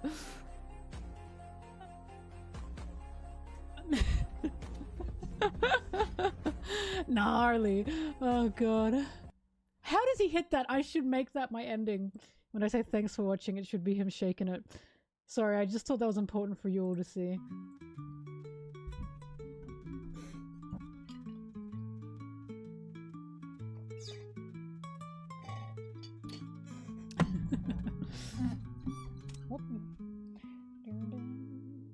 Because I always pick a meme to put at the end, and sometimes we vote on it, but I think this is the undisputed winner.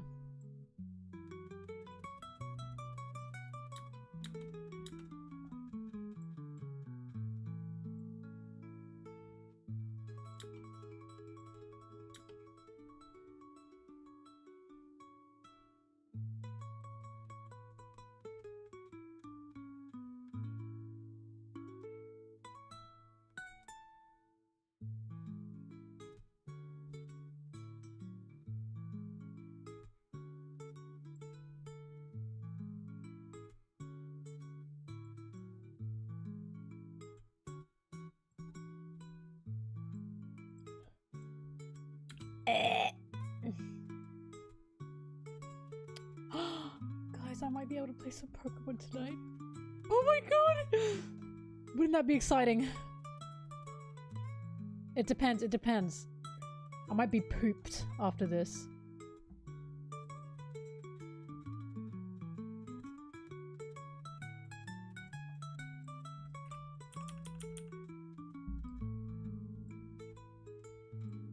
When Kizuru being part of this panel makes me feel like Bud thinks he's part of the team.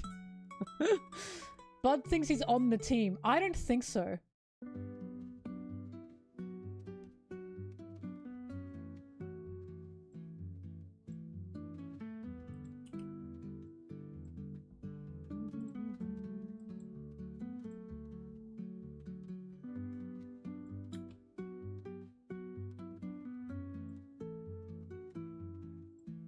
Do you guys know the Mama's Boy song, by the way? Mama's Boy, M-A-M-A-B-O-Y. Every time I hear that song, I think of Sanji. I just thought you should know that.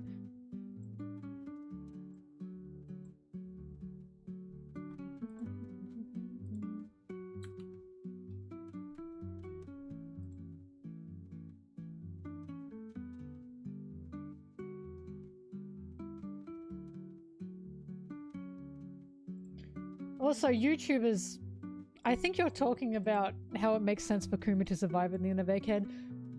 Thank you. It does make sense. And I don't know if you guys were around with me back when that was happening, But I was, because so many people in the community were like, oh no, Kuma's gonna die, Kuma's gonna die, Kuma's gonna die. I remember this very, very vividly. And I was one of the people saying, I think it's 50-50.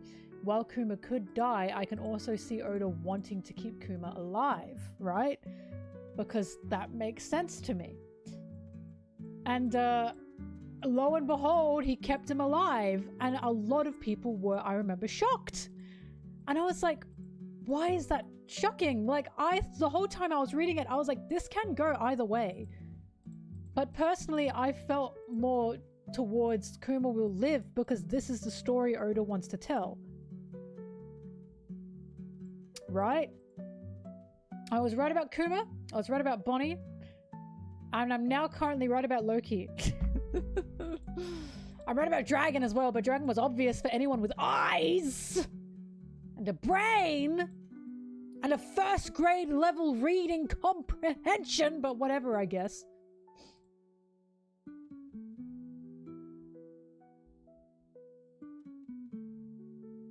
Right about rocks. Oh, it just keep pew pew pew. I was right about it being Gaban as well, but that one was a bit more obvious because only idiots thought it was Shiki. Just saying, just saying.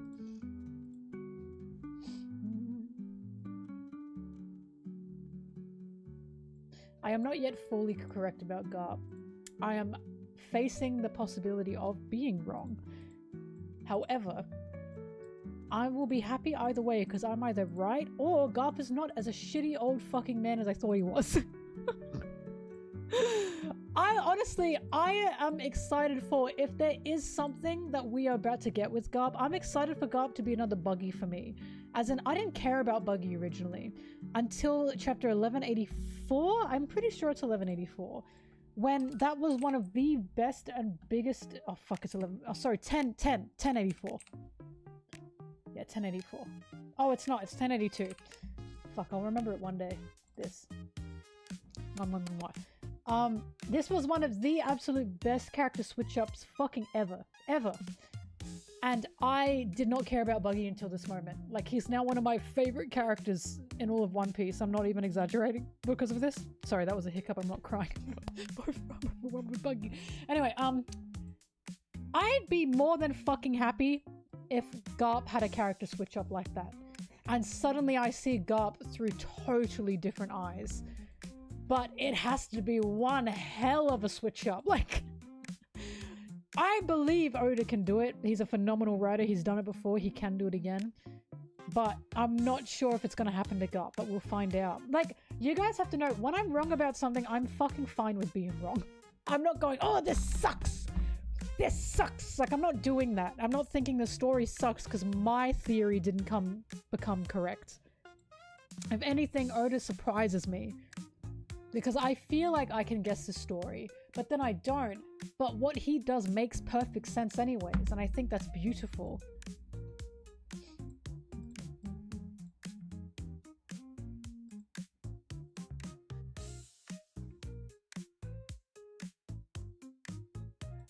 I saw that book. I saw that on Instagram. I wish she did not use AI art at the beginning though. I didn't even realize that. But no, she was right. She had a really good discussion there.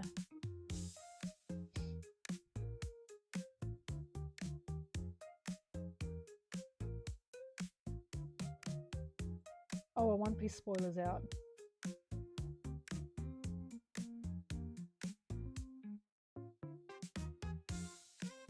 Oh yeah, being okay with a character in a story does not mean thinking their actions would be good. I fucking love Doflamingo. I hate him. Doflamingo is one of my favorite characters. And he's a horrible human being. I stand by, he's one of the worst people ever in One Piece.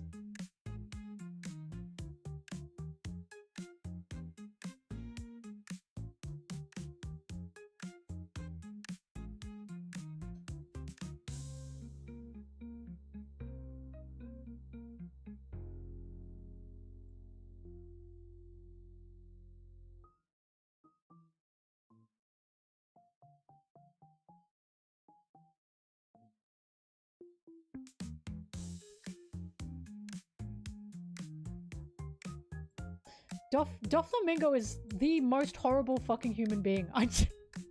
I do genuinely think that. I think he's so fucking evil.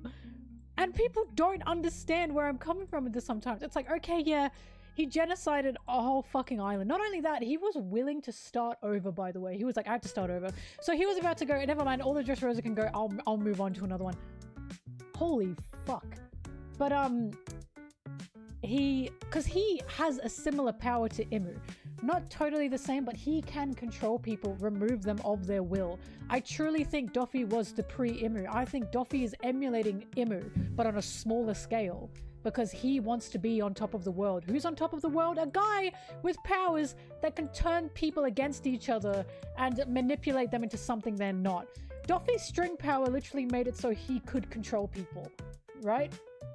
However, Doffy couldn't do like all of the heavy lifting with that power because he couldn't change their minds. So what would he do instead? He'd manipulate them emotionally, mentally. He'd be a cult leader that would just absolutely destroy people from the inside out and make sure they were the perfect tools for him to use. And no matter what anyone says to me, no, he did not love his family. No, he didn't even have a belief that this is what love is. I will never believe that. I truly believe he knew what love was, and he knew that he could use that. I do not believe he loved any of his family in any way, not even his own twisted way. I believe everything he was doing, everything he saw was for his own benefit because he just wanted to rule. I think he was basically just a monster and he wanted to be one because he was consciously a monster. That's what gets me. A lot of people say, oh, Duffy's just doing this or that because it's a love that's twisted and he thinks this is love. No, I think he's full fucking aware of what actual love looks like, what actual love is, right? I think he's fully fucking aware of that. And one of the reasons I believe he's fully aware of that is the conversation he had with Law. And I must find this conversation again. And I always use this as one of my arguments to show, no, Doffy is not just a monster. He's not doing things willy-nilly. He is not unaware of what his words and actions are doing to people. He fucking knows full well what his words and what his actions mean. Here it is, this one. So this is Doffy trying to outlaw, right? He's trying to outlaw and say, Law, how could you have done this? So he's saying, if you hadn't screwed up on that snowy day, the countless tragedies might never have occurred. The snowy day being when Law was trying to deliver the message to the Marines from Corazon to save Dressrosa. And Law says to him, right? So even you consider them to be tragedies. And look at his reaction. And Doffy says, very calm, very clever of you. Yes, good point. He's saying to Doffy, so you're aware. What you are doing, you're aware that you're the monster here, right? You're aware that you caused tragedy. That this isn't just something you're doing in the back of your mind. That you know you are the monster. That's why Doffy's going, fuck, he got me. Because what Doffy's trying to do here, right? He's trying to make Law, oh my god, I've had too much vegetables. Oh my god. Doffy is trying to convince Law that he's a good guy. That Doffy is the one that Law should be looking up to. That Doffy's just trying to look out for him. He's trying to care for him, right? Oh, Law, you made mistakes, but that's okay. Because I still want you back, right?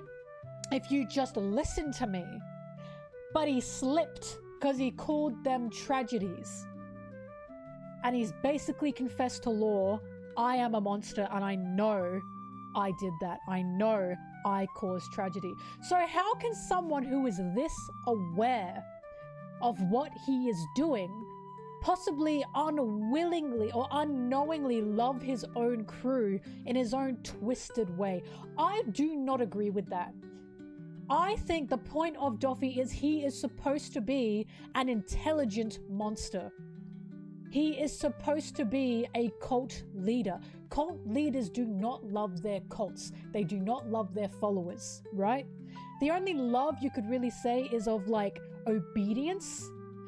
But even then, majority of cult leaders know that's not love. It's obedience. They think love's a fucking scam. They think it's a tool. That's what a cult leader is. That's even what like a very stereotypical narcissist is, like fictional ideas of narcissism, right? So I say this because I know real people in real life have narcissism and they're narcissists, and it's not that, like it's different. But this is the fictional idea of it, right?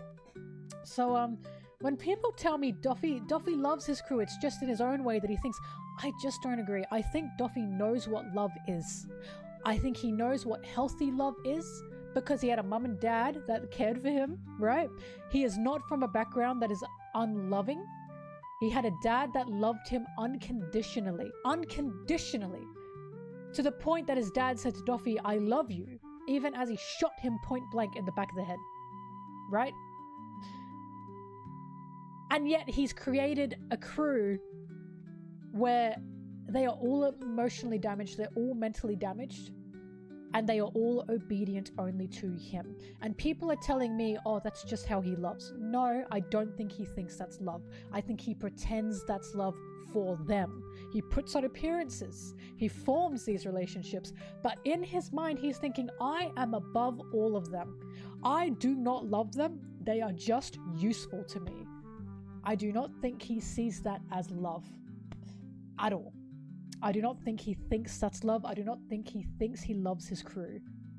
And I don't believe it. He's just way too aware, right? He is way too aware of everything around him, of how to use people to believe in that love. He's way too aware of it. It's also like any attack against them feels like an attack against him. It's the same sort of deal with other celestial dragons and marines that align with the idea of their race supremacy.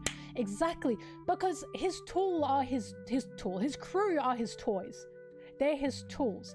That's his reputation, right? If you attack one of his crew, you are attacking his reputation. It's not because he loves his crew, it's because he loves being on top. He loves being feared, right? You attack one of his crew, you've pissed him off, not because he really cares about them, but because he cares about the reputation that crew gives him, as in if you touch them, then suddenly I look weaker, right? That's why he's got these perfectly groomed tools that are strong, that are obedient, that will kill themselves before they ever put Duffy in a difficult situation. Bellamy was told exactly that. Pacha! Fucking exactly. Exactly. Laura even said that to him. This is what gets me. People are like, oh, blah, blah, blah. I'm going to believe Law because Law's a victim. He's literally a victim of this man. He was on the inside. He saw everything. And he knows what he's talking about. What Law says here is, you brought together people you could use and called them a family. And when your own brother Cora tried to stop your madness, you killed him. And then he says, it was such a shame that he betrayed me. As in, he's saying to Law, yeah, it was Corazon's fault. How could Corazon do this? He betrayed me. Wouldn't have had to kill him if he didn't betray me. As if he had to kill him at all, right? He's continuing to be manipulative even while he's on the fucking ground. Because that's Duffy's biggest weapon, his talking. His talk. He's one of the biggest fucking yappers I've ever seen in One Piece.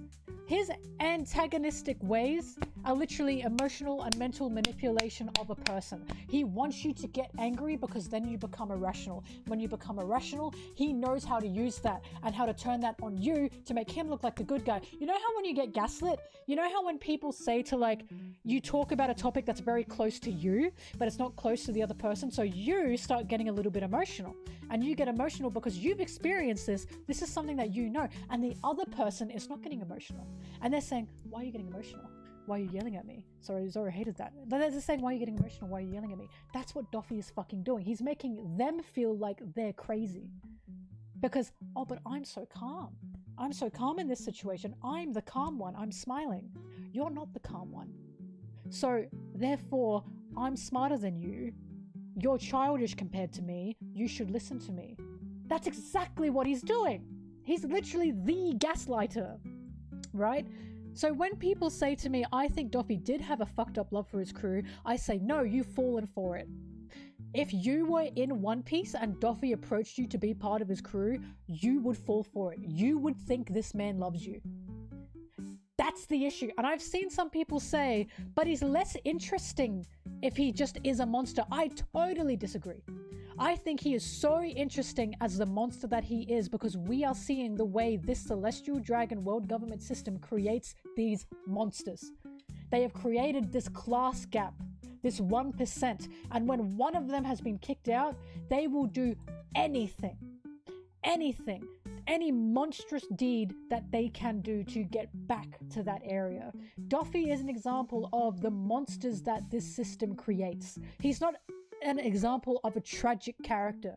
He's an example of he's a monster born into a system, or he's born into a system that has allowed him to be a monster, that has pushed him to be a monster, that has encouraged him to be a monster, right? That's the point. That's the point of him. So when people say, oh, it's more interesting if he has this idea of love, no.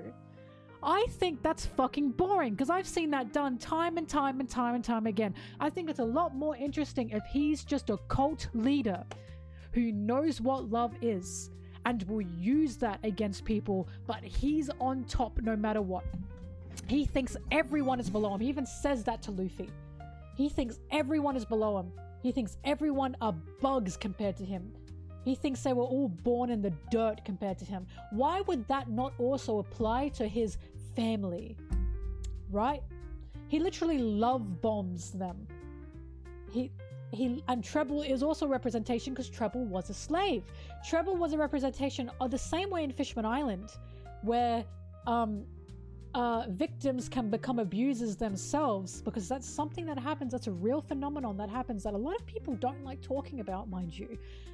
But that's what Treble was as well. Treble was a slave, and Treble was enabling Doffy. I refuse to say Treble was grooming Doffy, and the reason I refuse to say that is because Doffy was already that way. Doffy was already telling the 99%, I'm gonna fucking kill you. I'm going to take over. I'm going to kill you all. You're all gonna bow to me. You're all gonna be my slaves, right? If Treble were grooming Doffy, Doffy wouldn't have been like that beforehand. Doffy got this mindset from being a celestial dragon previously. He killed his own father who loved him unconditionally because he wanted power. Treble did not do that to him.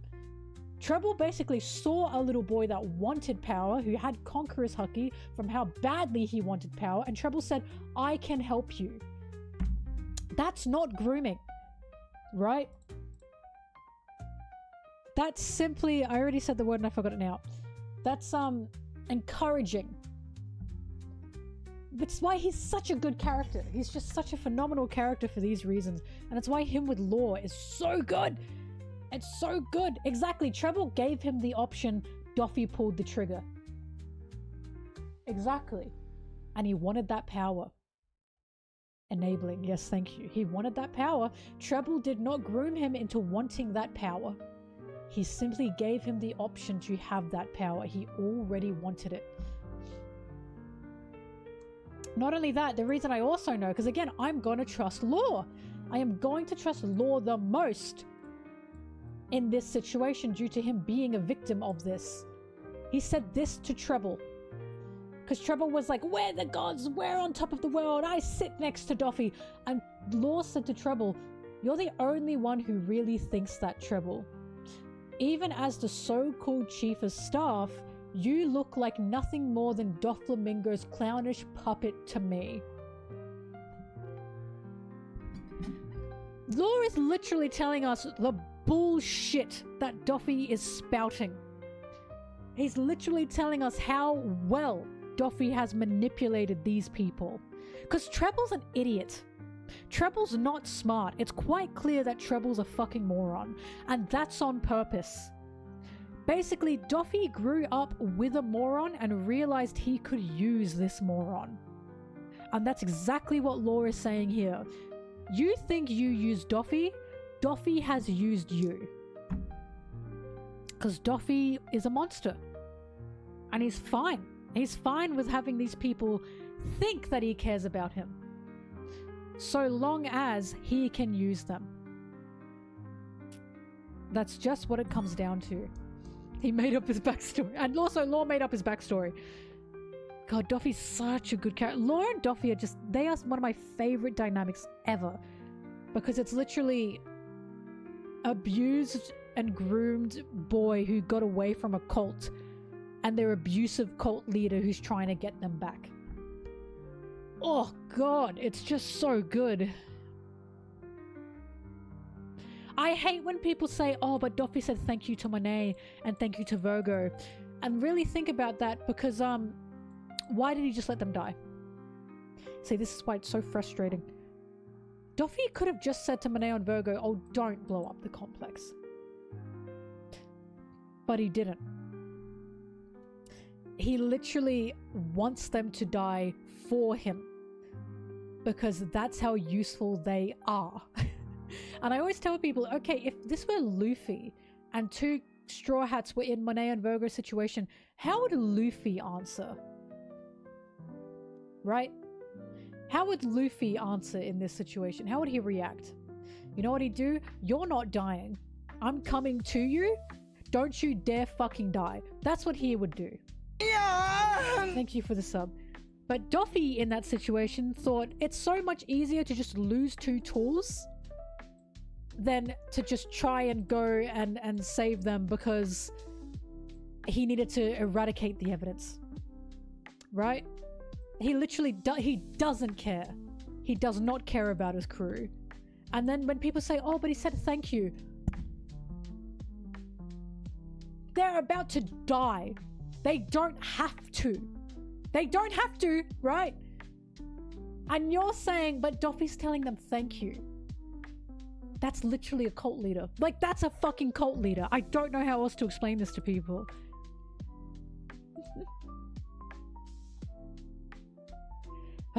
Anyway. I love Doflamingo because he's just so fucking dastardly.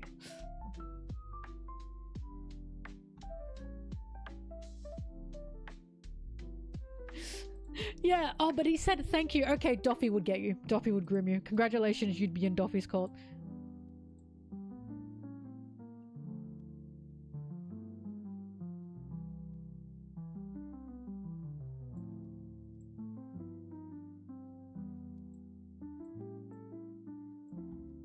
Anyway, I love talking about Doffy. Especially Doffy and Law, their whole dynamic. It's just so good.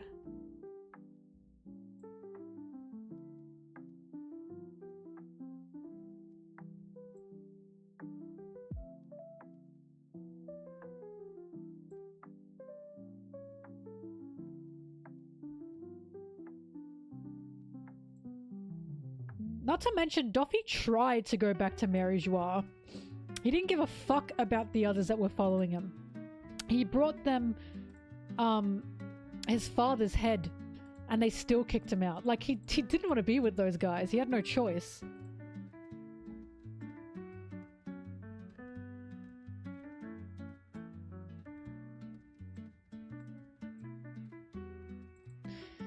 And the fact we even had Sai saying, you've come from a place that has basically conditioned you to be broken.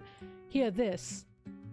Baby 5 saying, I was trying to help you. And Sai says, and I guess you've been living in a place where no one's forced you to stop doing that. It's just so obvious. The more I see it, it's just obvious this man's a monster.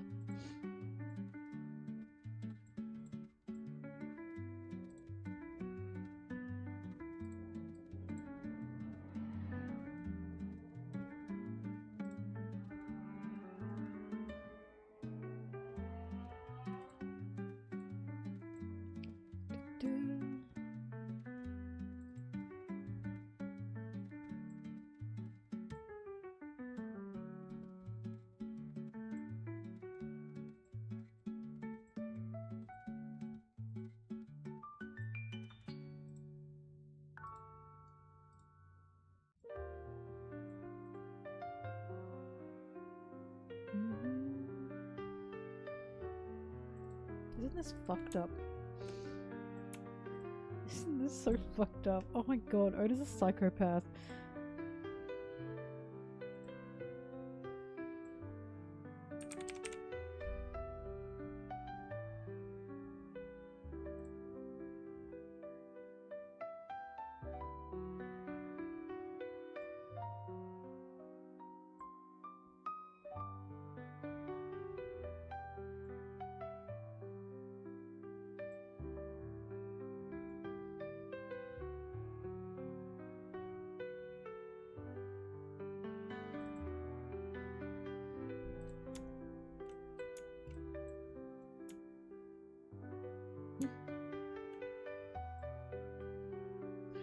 I can't look at these two. They fuck me up too much.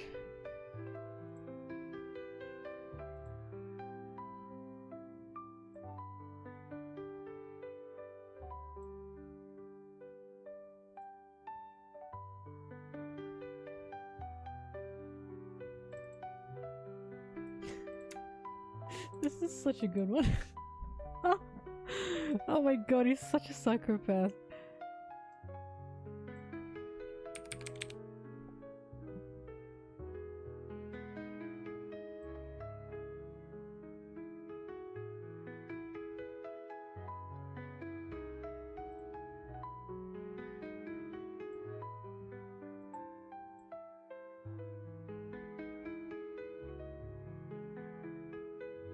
This music, I'm getting fucked up.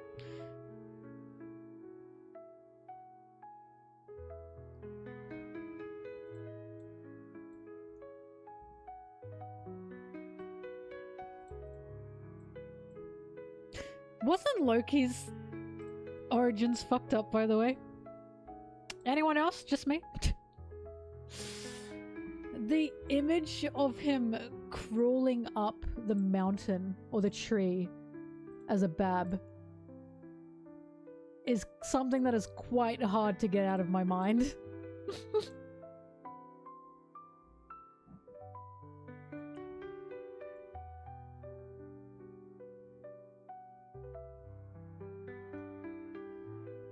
Oh yeah, tried killing himself multiple times as a child.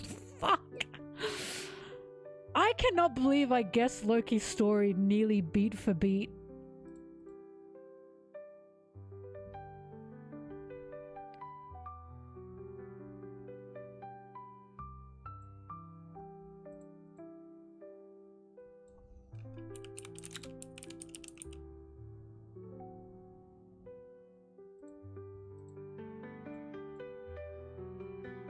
Loki ended up being one of my biggest I told you so's ever.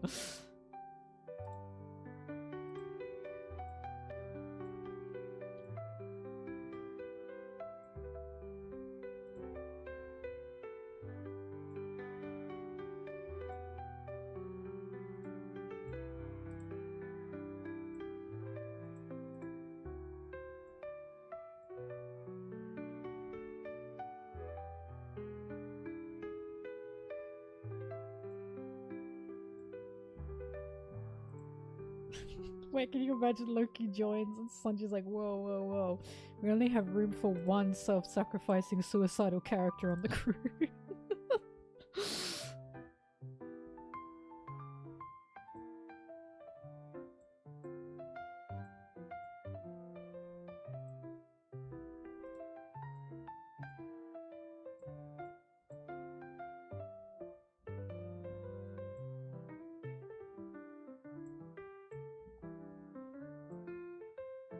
I do love that when Luffy was like, I want Loki to join the crew. What did Zoro was like, he can't fit on the ship. And then Sanji said, do you know how much I'd have to fucking cook? And he'd do it too, that's the funniest part. He'd suck it up if that did happen.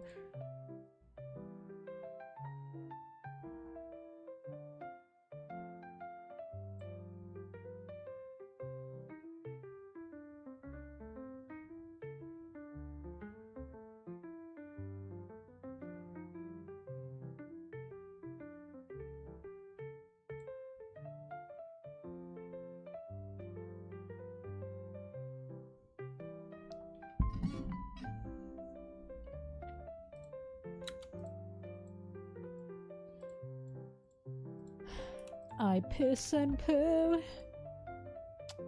I piss and poo, but mostly pay.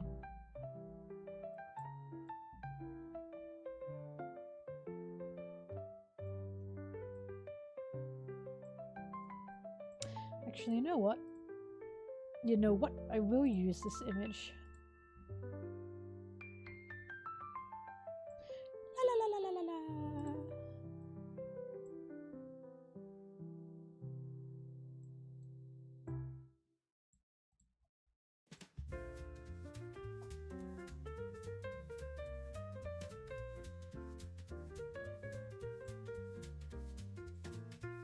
I do like his Sans eye.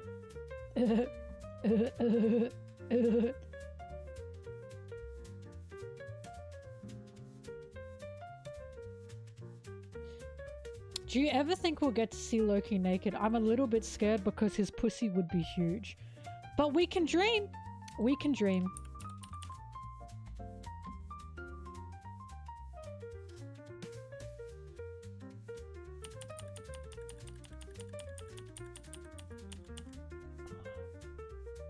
Goofy Lee! Why do you always enter at the worst fucking moments? Oh my god. What an asshole. What happened last time? He entered at like the worst moment last time and I cannot remember what that was. He's just got that effect.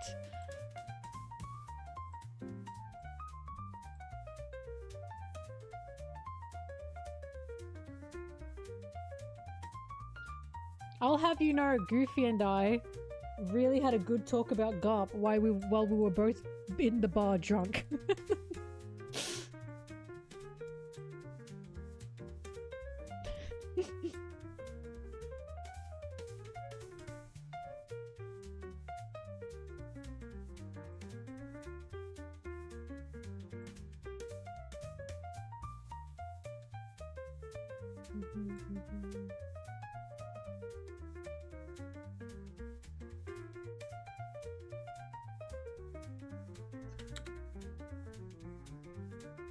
We did.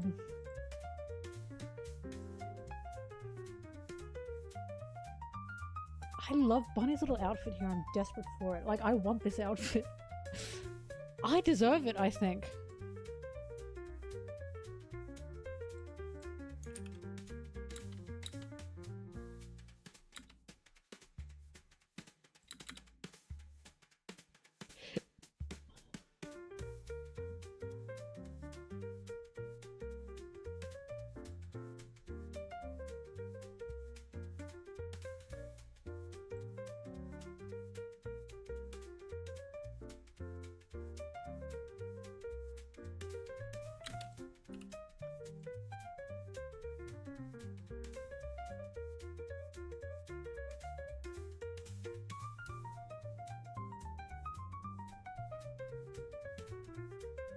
I don't tend to say out-of-pocket shit like that. I swear I don't. You just have a power.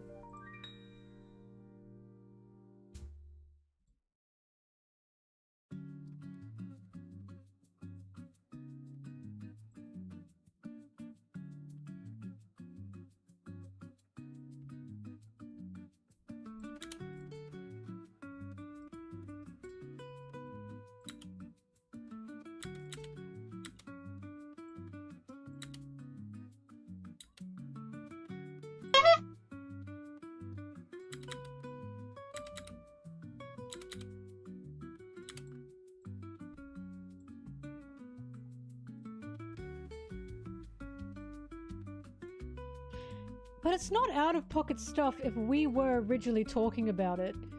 Or talking about something, and then I've asked like a question. Oh. God has struck me down. Something in my neck just popped. God said, you little fucking liar. And I, okay.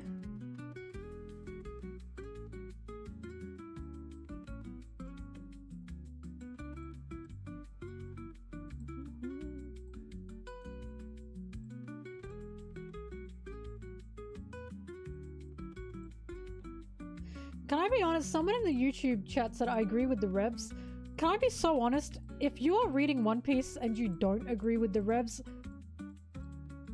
I think I don't want to talk to you. Especially after now.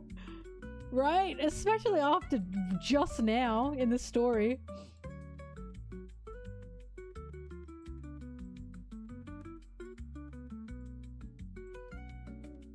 Goofy, what are you doing right now? I thought you'd be out partying. Are you in the airport or something? Is it time to go home?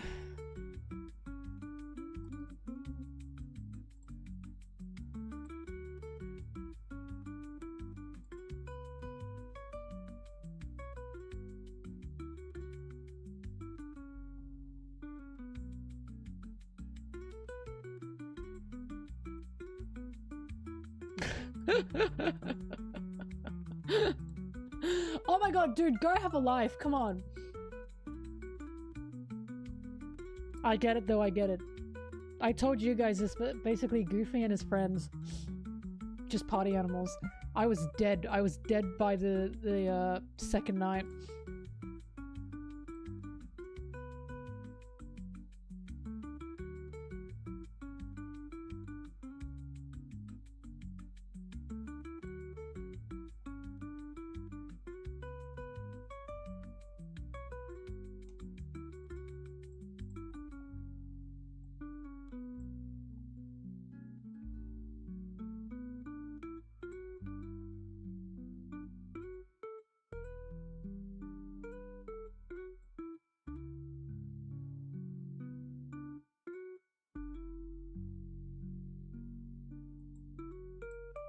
We're on the thanks for watching. We're nearly there.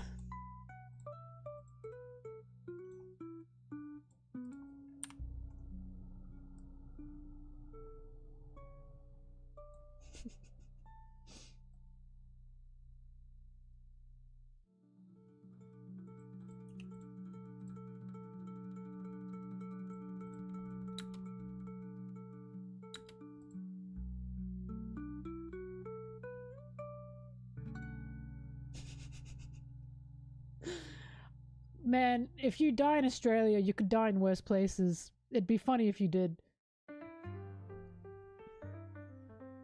But good luck.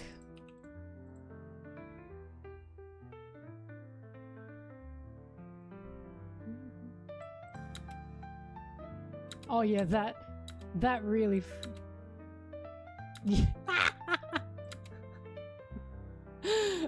How is he throwing it like that?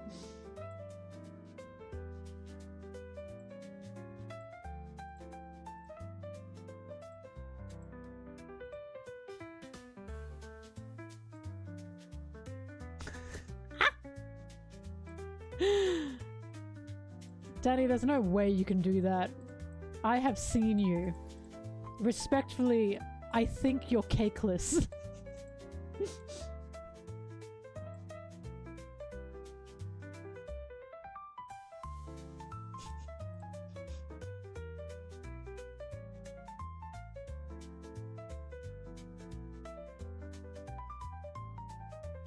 Yeah, such a 180, that's the idea. The thanks for watching is always the end of video jump that makes you feel better. It's like the mixer after a shot, you know? You've been hit with something, and then you get something sweet at the end, and you go, okay, now I feel better.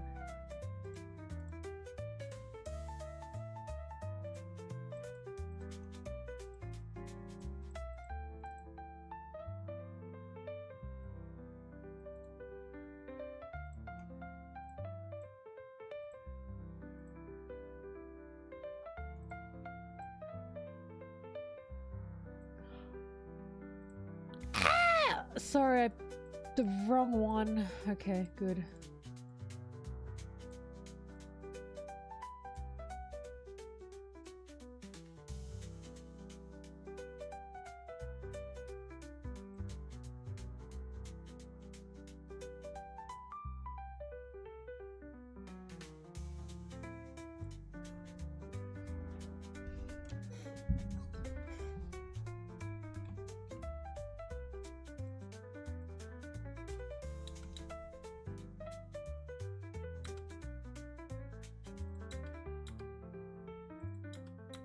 Just start like that. There we go.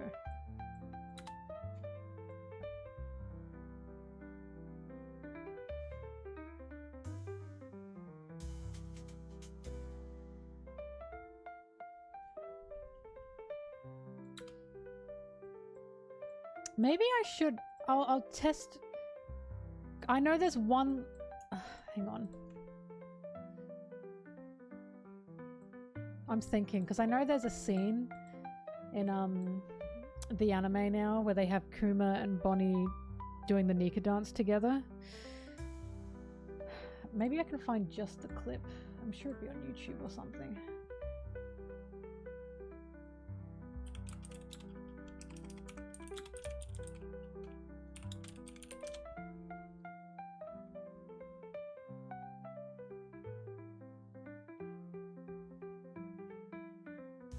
There it is.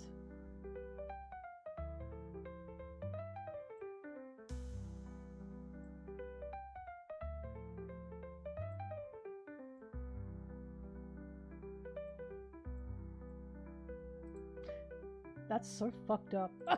That is so fucked up.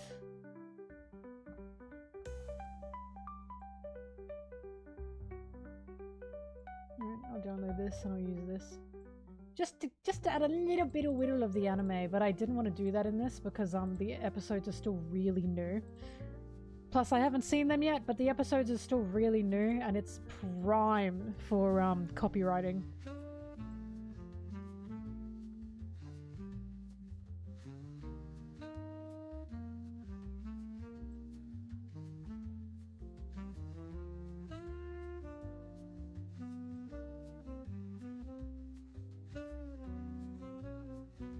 Borsalino? I didn't know you knew him like that.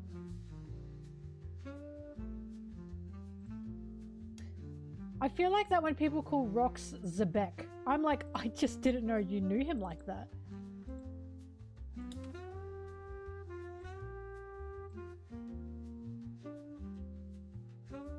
What's the quality like?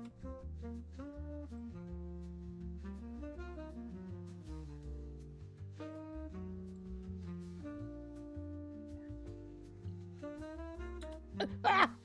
Ah! Ah!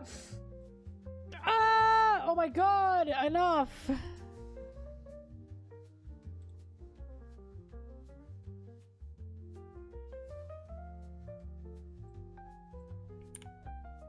I hate One Piece!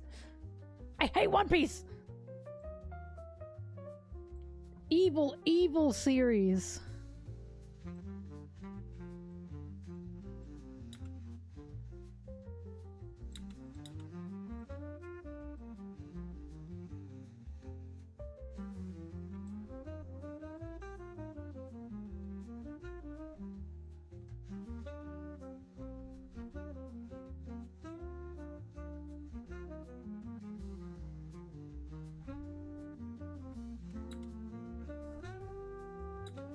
I'm gonna do this.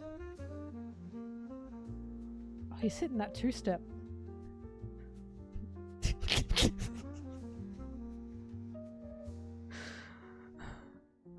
Bunny like this. Hup! Hup! Ah! Huh! I'm so sorry. Okay.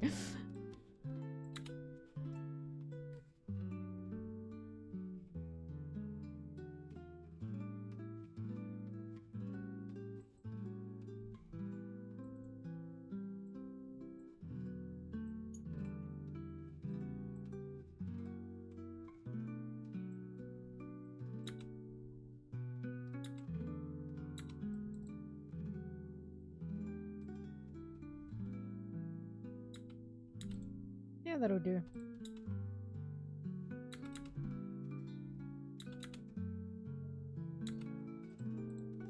Hold me now!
Fuck, what was my most recent video? I've got a lot of catch up to do. Was it Bonnie?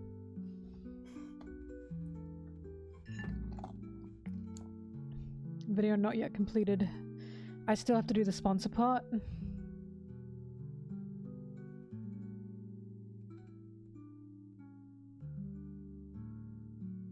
That will be done tomorrow off stream.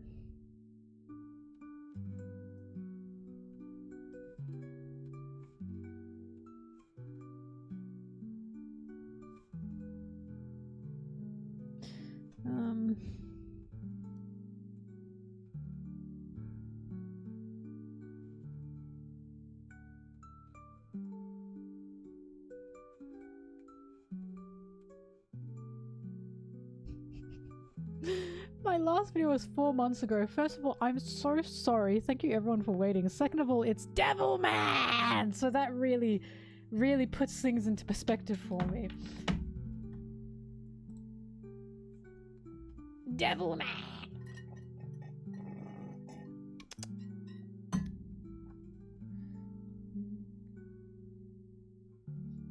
The call and response is fantastic. Thank you. I am so shiny.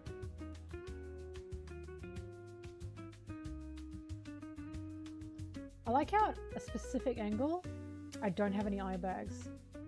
But then I turn a little bit. Oh my god, there they are.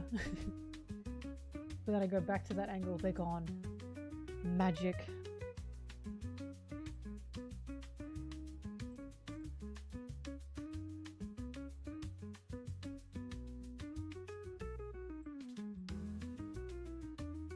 Ooh, hang on a minute.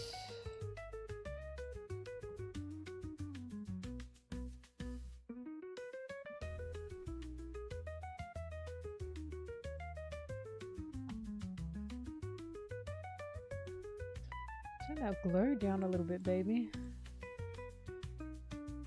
I need that.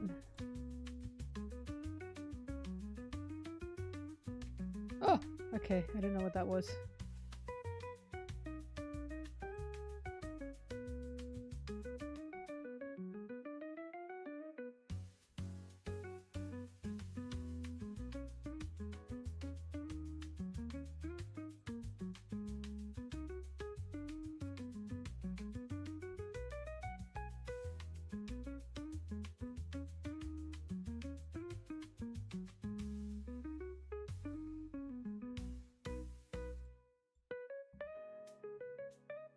Oh, that looks a lot better.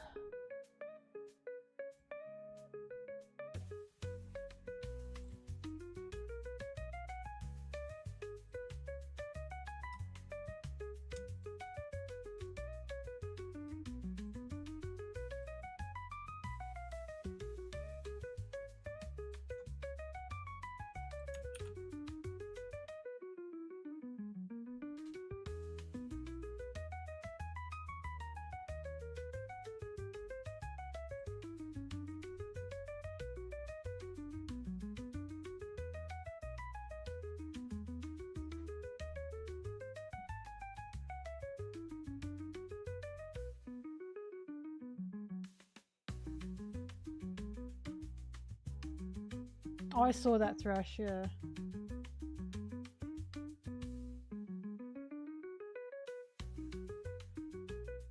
Actually, I'm thinking, I think I should put this at the very end here.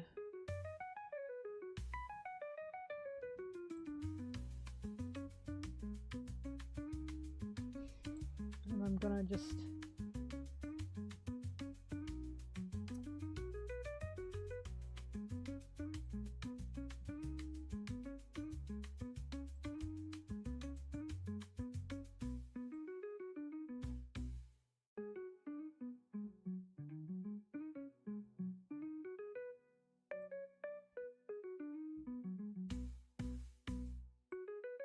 Oh, it's been so long I've forgotten the formula of my own videos.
Give me a second, I feel stupid right now.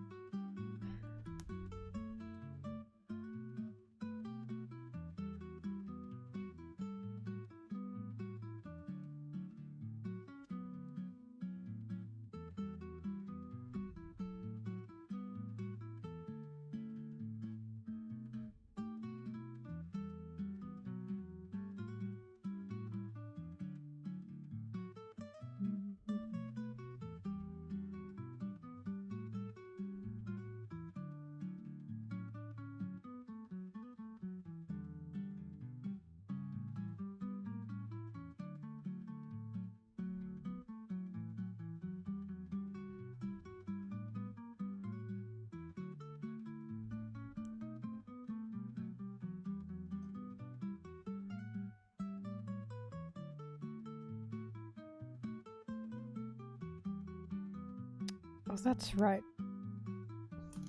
I forgot that I did that.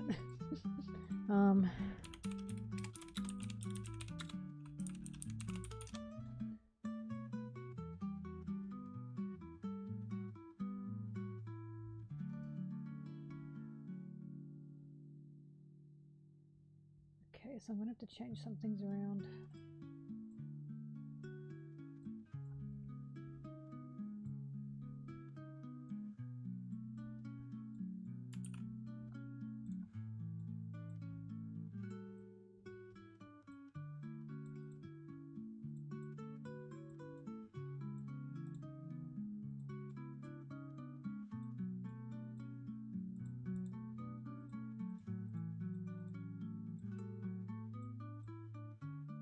Back here, you.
What? Oh, whoops.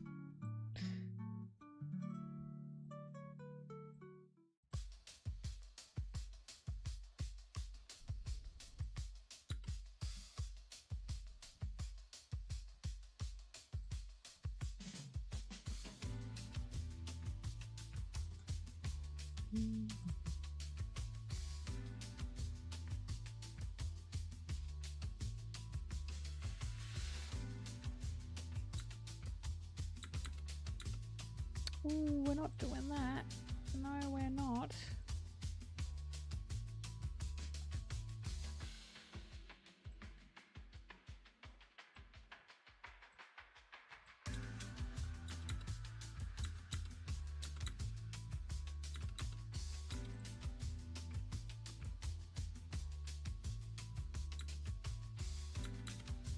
Oh, that looks like poop. This is better.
Oh, much better.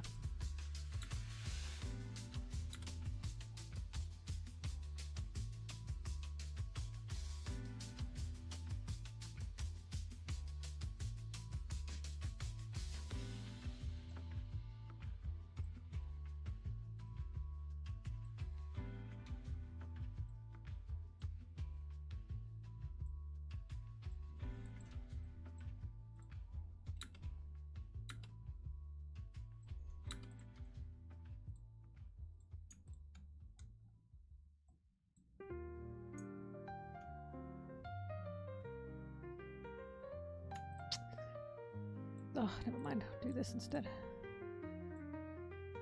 Wait. Oh, my brain. Yes, okay.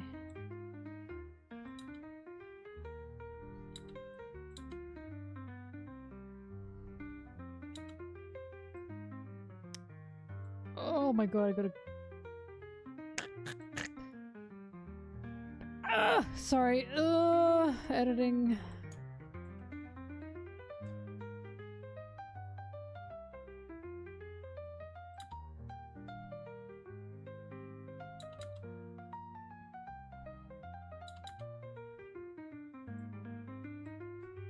Okay.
Oh, it's outdated! No!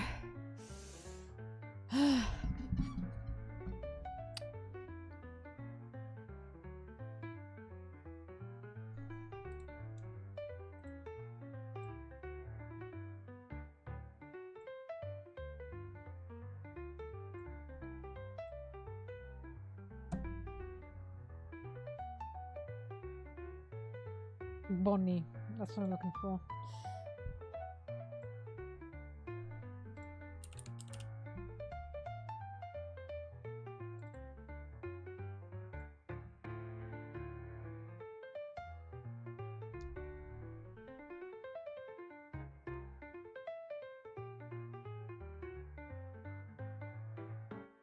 We're talking about the Wit remake.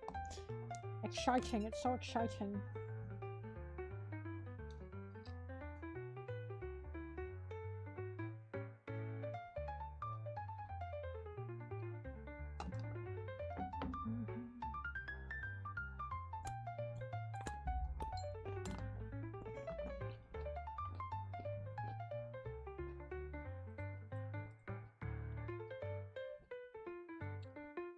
I highly doubt the Wit remake will be weekly. Danny, don't say those horrible words. Don't say such awful things.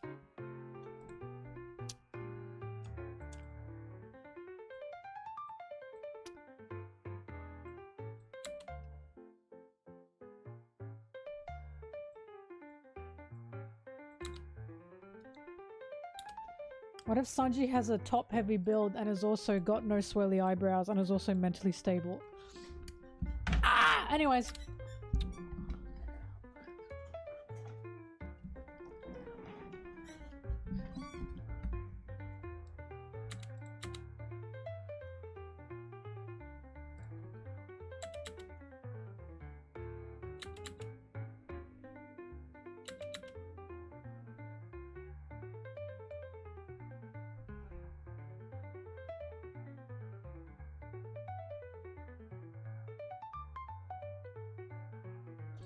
What version of Sanji will hate women and love men? So Zoro?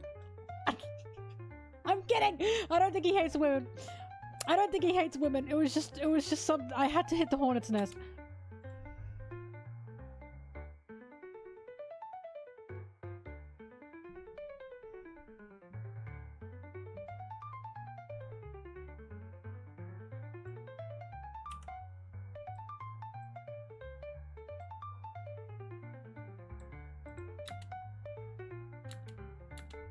Never trust women's words, they goddamn lies.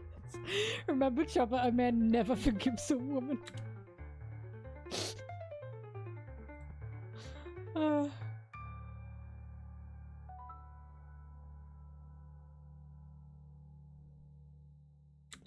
Can Patreon stop updating their fucking logo, by the way? It's pissing me off.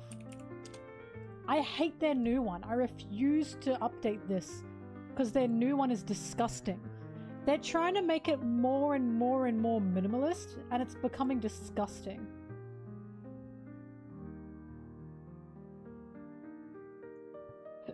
Hang on, do you guys want to see what it looks like now?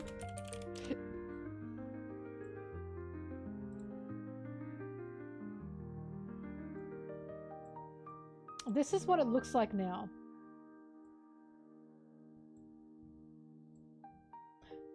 What the fuck is that?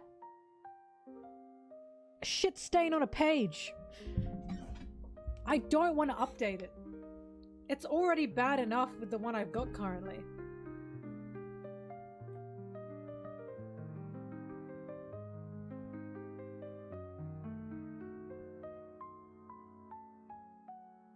The obsession with minimalism is why I look at Oda's art and how he like colors in his characters with their outfits and designs, that I appreciate his over-the-topness, because fuck do we need it.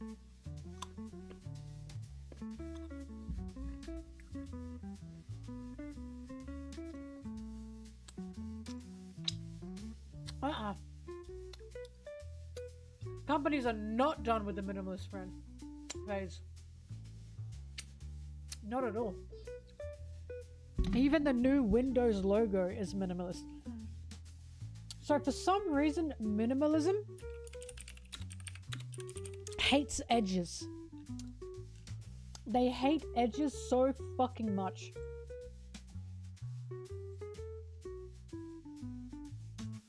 Oops. What does she mean by that? Here's the new Windows logo. They hate colors and they hate edges. Why smoothed? Like, I don't like it.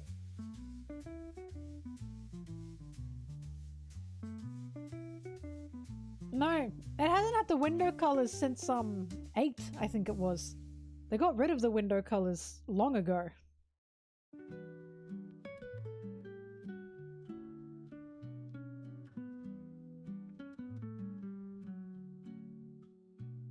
No shot. Yeah, you saw it. That's the first thing I noticed when I downloaded this fucking version 11. I was like, can you see these boxes? Even this has been rounded out. Even the folders themselves, when you open them, have been rounded out. They are not edges anymore. The search bar has been rounded. Can you see that? Can you see like the box? It's round. There's no corners. I feel crazy. Like, why are corners so scary? Why are edges so scary?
Get on your knees. By the way, a friend of mine found a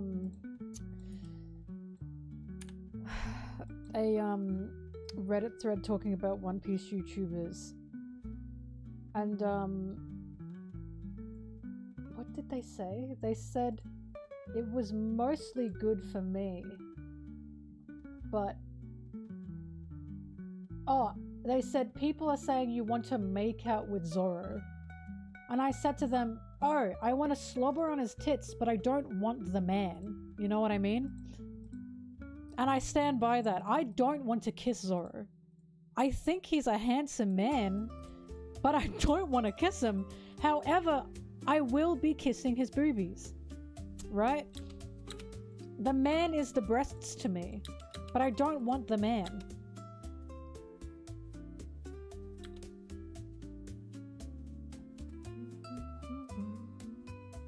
Don't Wall Street me. Don't do the numbers thing on me. I've seen people do that in German streams. You're doing Wall Street numbers to me. Don't invest in my jokes.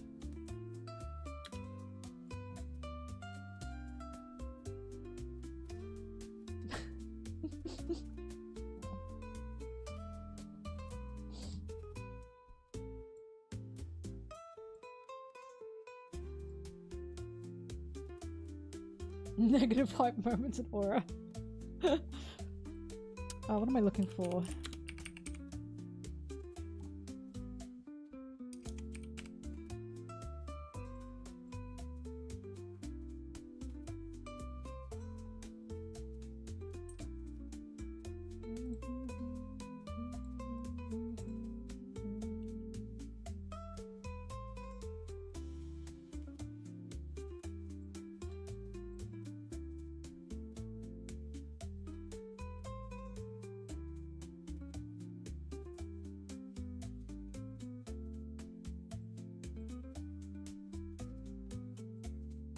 Oh my god, I can't believe I didn't talk about this. I watched a movie last night called Frogman.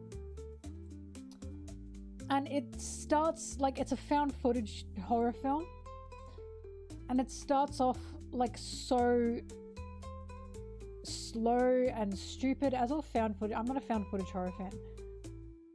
And it starts off like ridiculous and it's dumb. Oh, thank you for the sub. And you're like, Frogman, this is so stupid. But it was really good, and I don't want to say anything because I don't want to spoil it.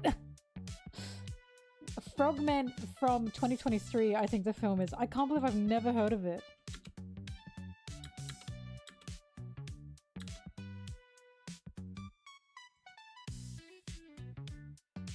But I just want to say, worth the watch. Put Frogman down on your list. Please watch it. I had a really good time with it. But don't look up anything about it. Frog. Ribbit. Ribbit. That frog.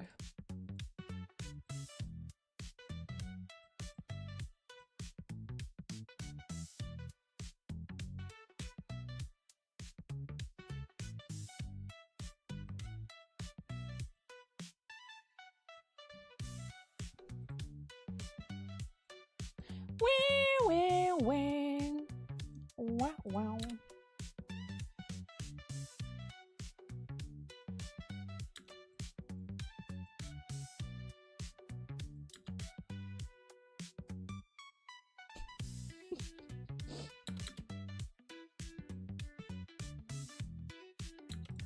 I gotta...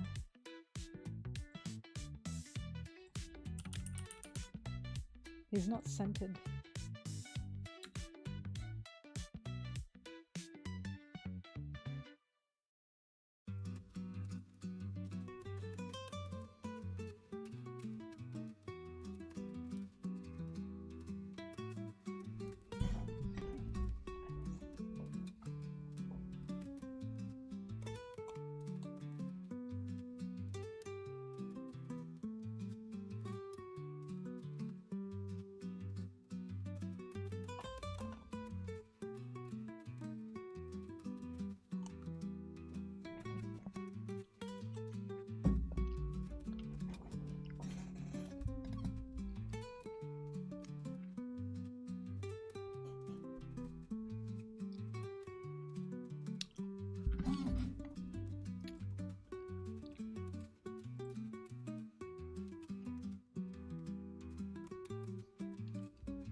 Whoop.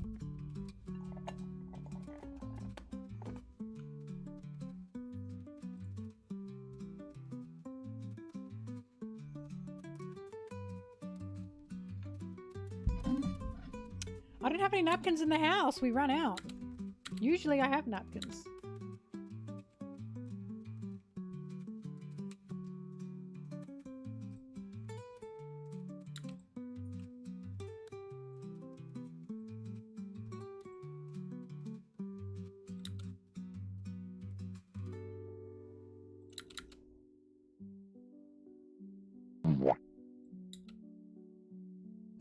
Ah. You're fucked up, Thrash. You're fucked up. That poor pufferfish. Ugh.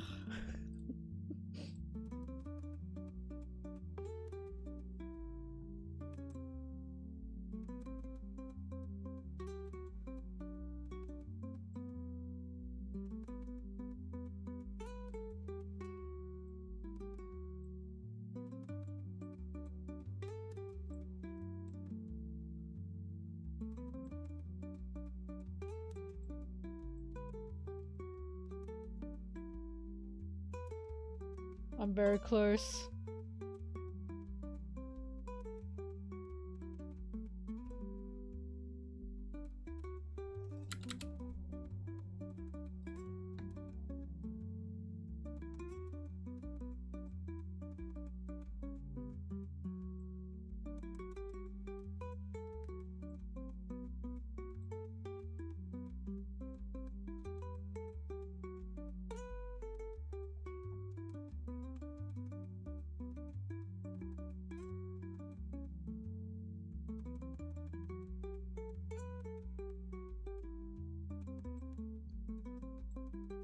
You guys aren't going to see this part. This is just Patreon part.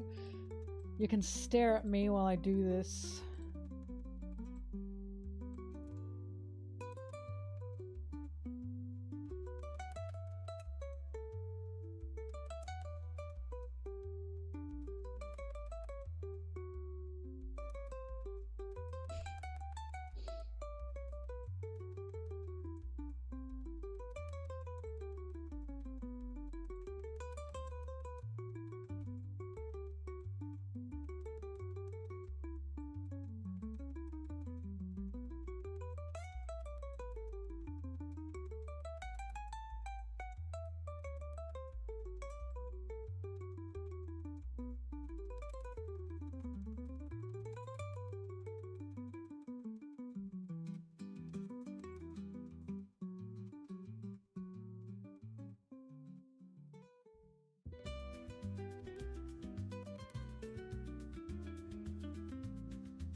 Dear God.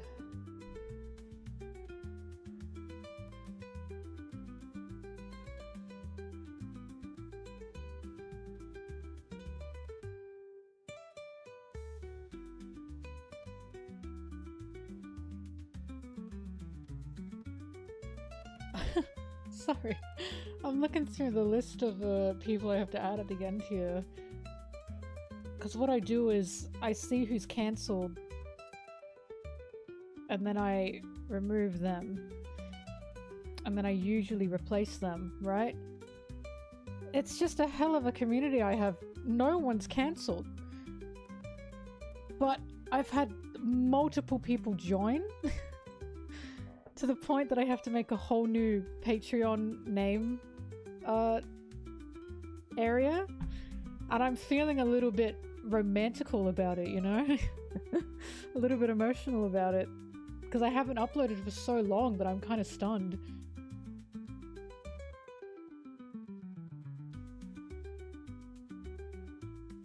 Okay, I gotta make sure I get everyone.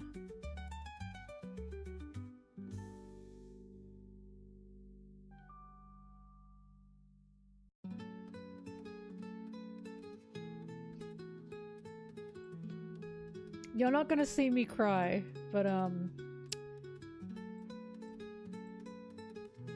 it's just I'm very fortunate is always what I think.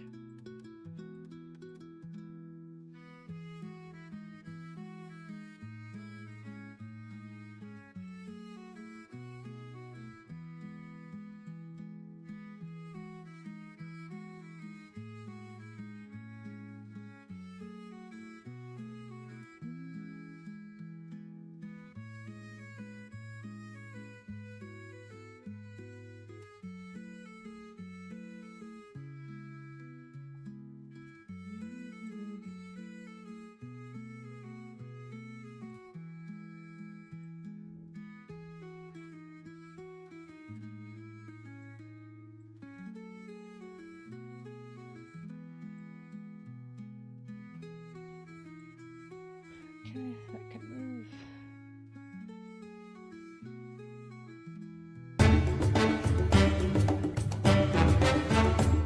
Thanks, Brig. She says with a care question mark.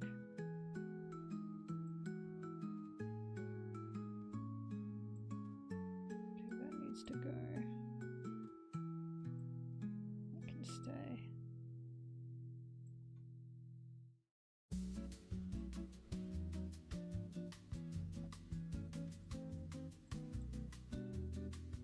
Did that jump scare you guys? Seriously?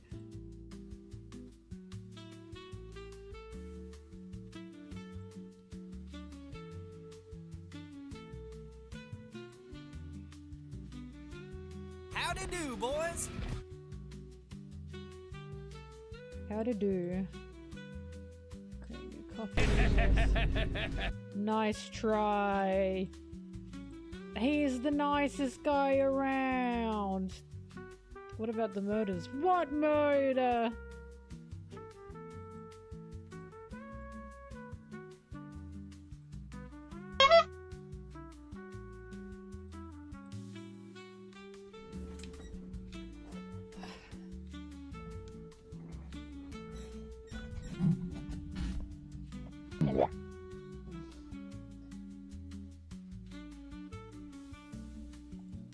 I'm quieter than the donation sounds.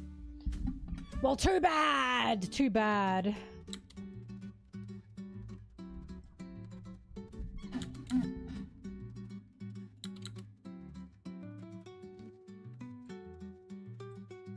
Okay, now let's do all the names.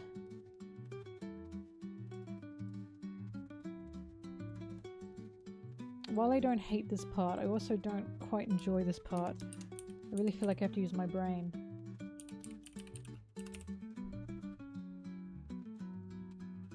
Okay. Did I spell that right? Yeah.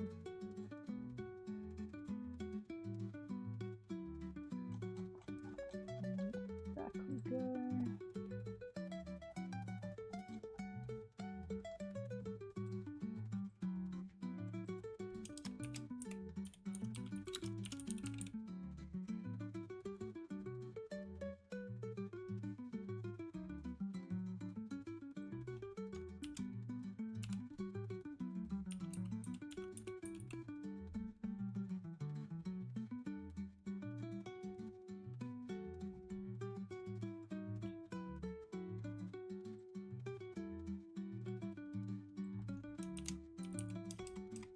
No capitals there.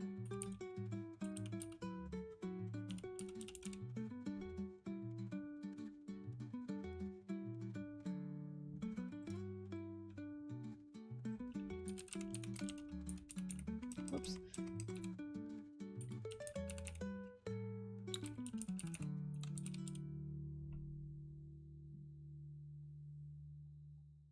That is one long Patreon name. Let's see if I can make it a little small. This person's gonna have a small name. I hope they understand why.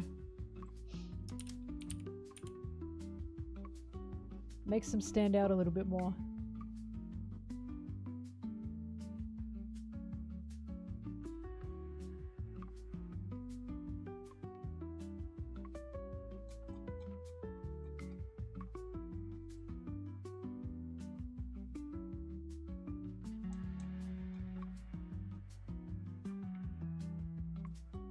Oh, goodness.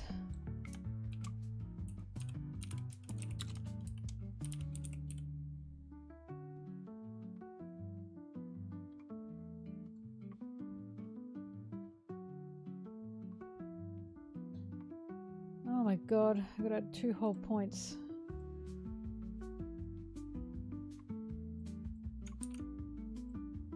Is it weird just looking at me?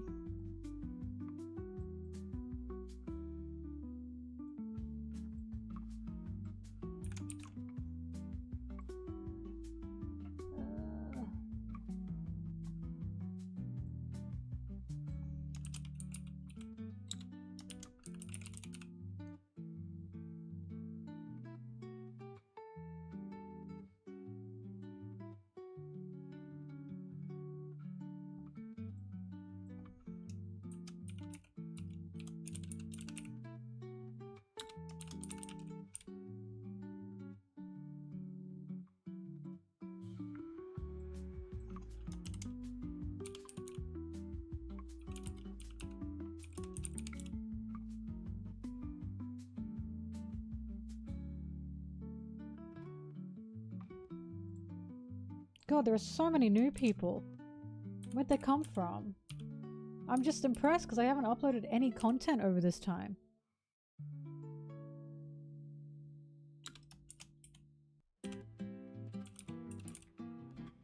That one needs to be smaller too.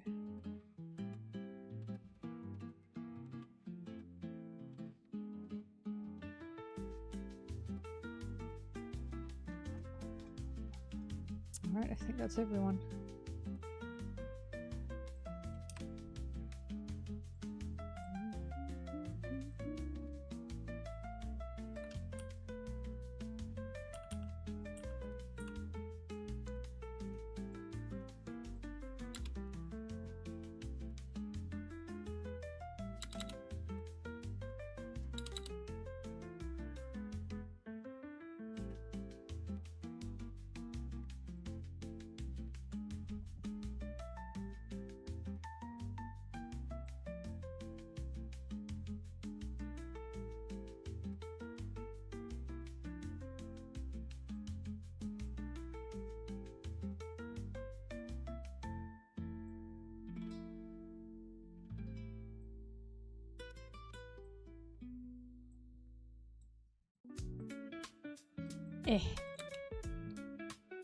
Good morning.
So I'm making sure everything is working properly.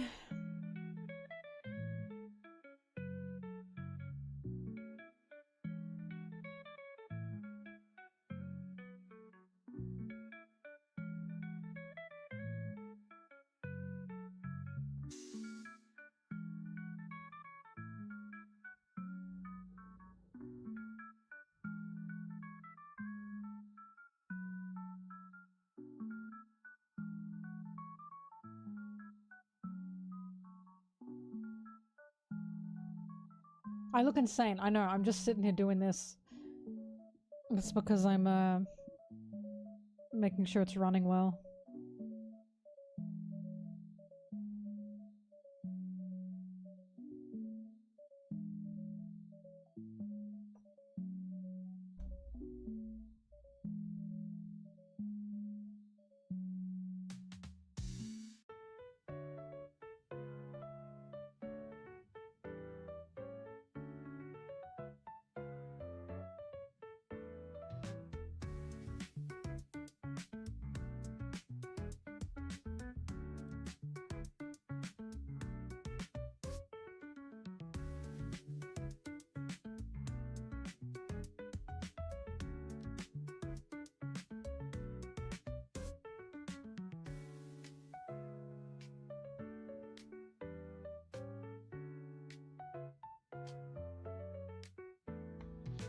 Alright.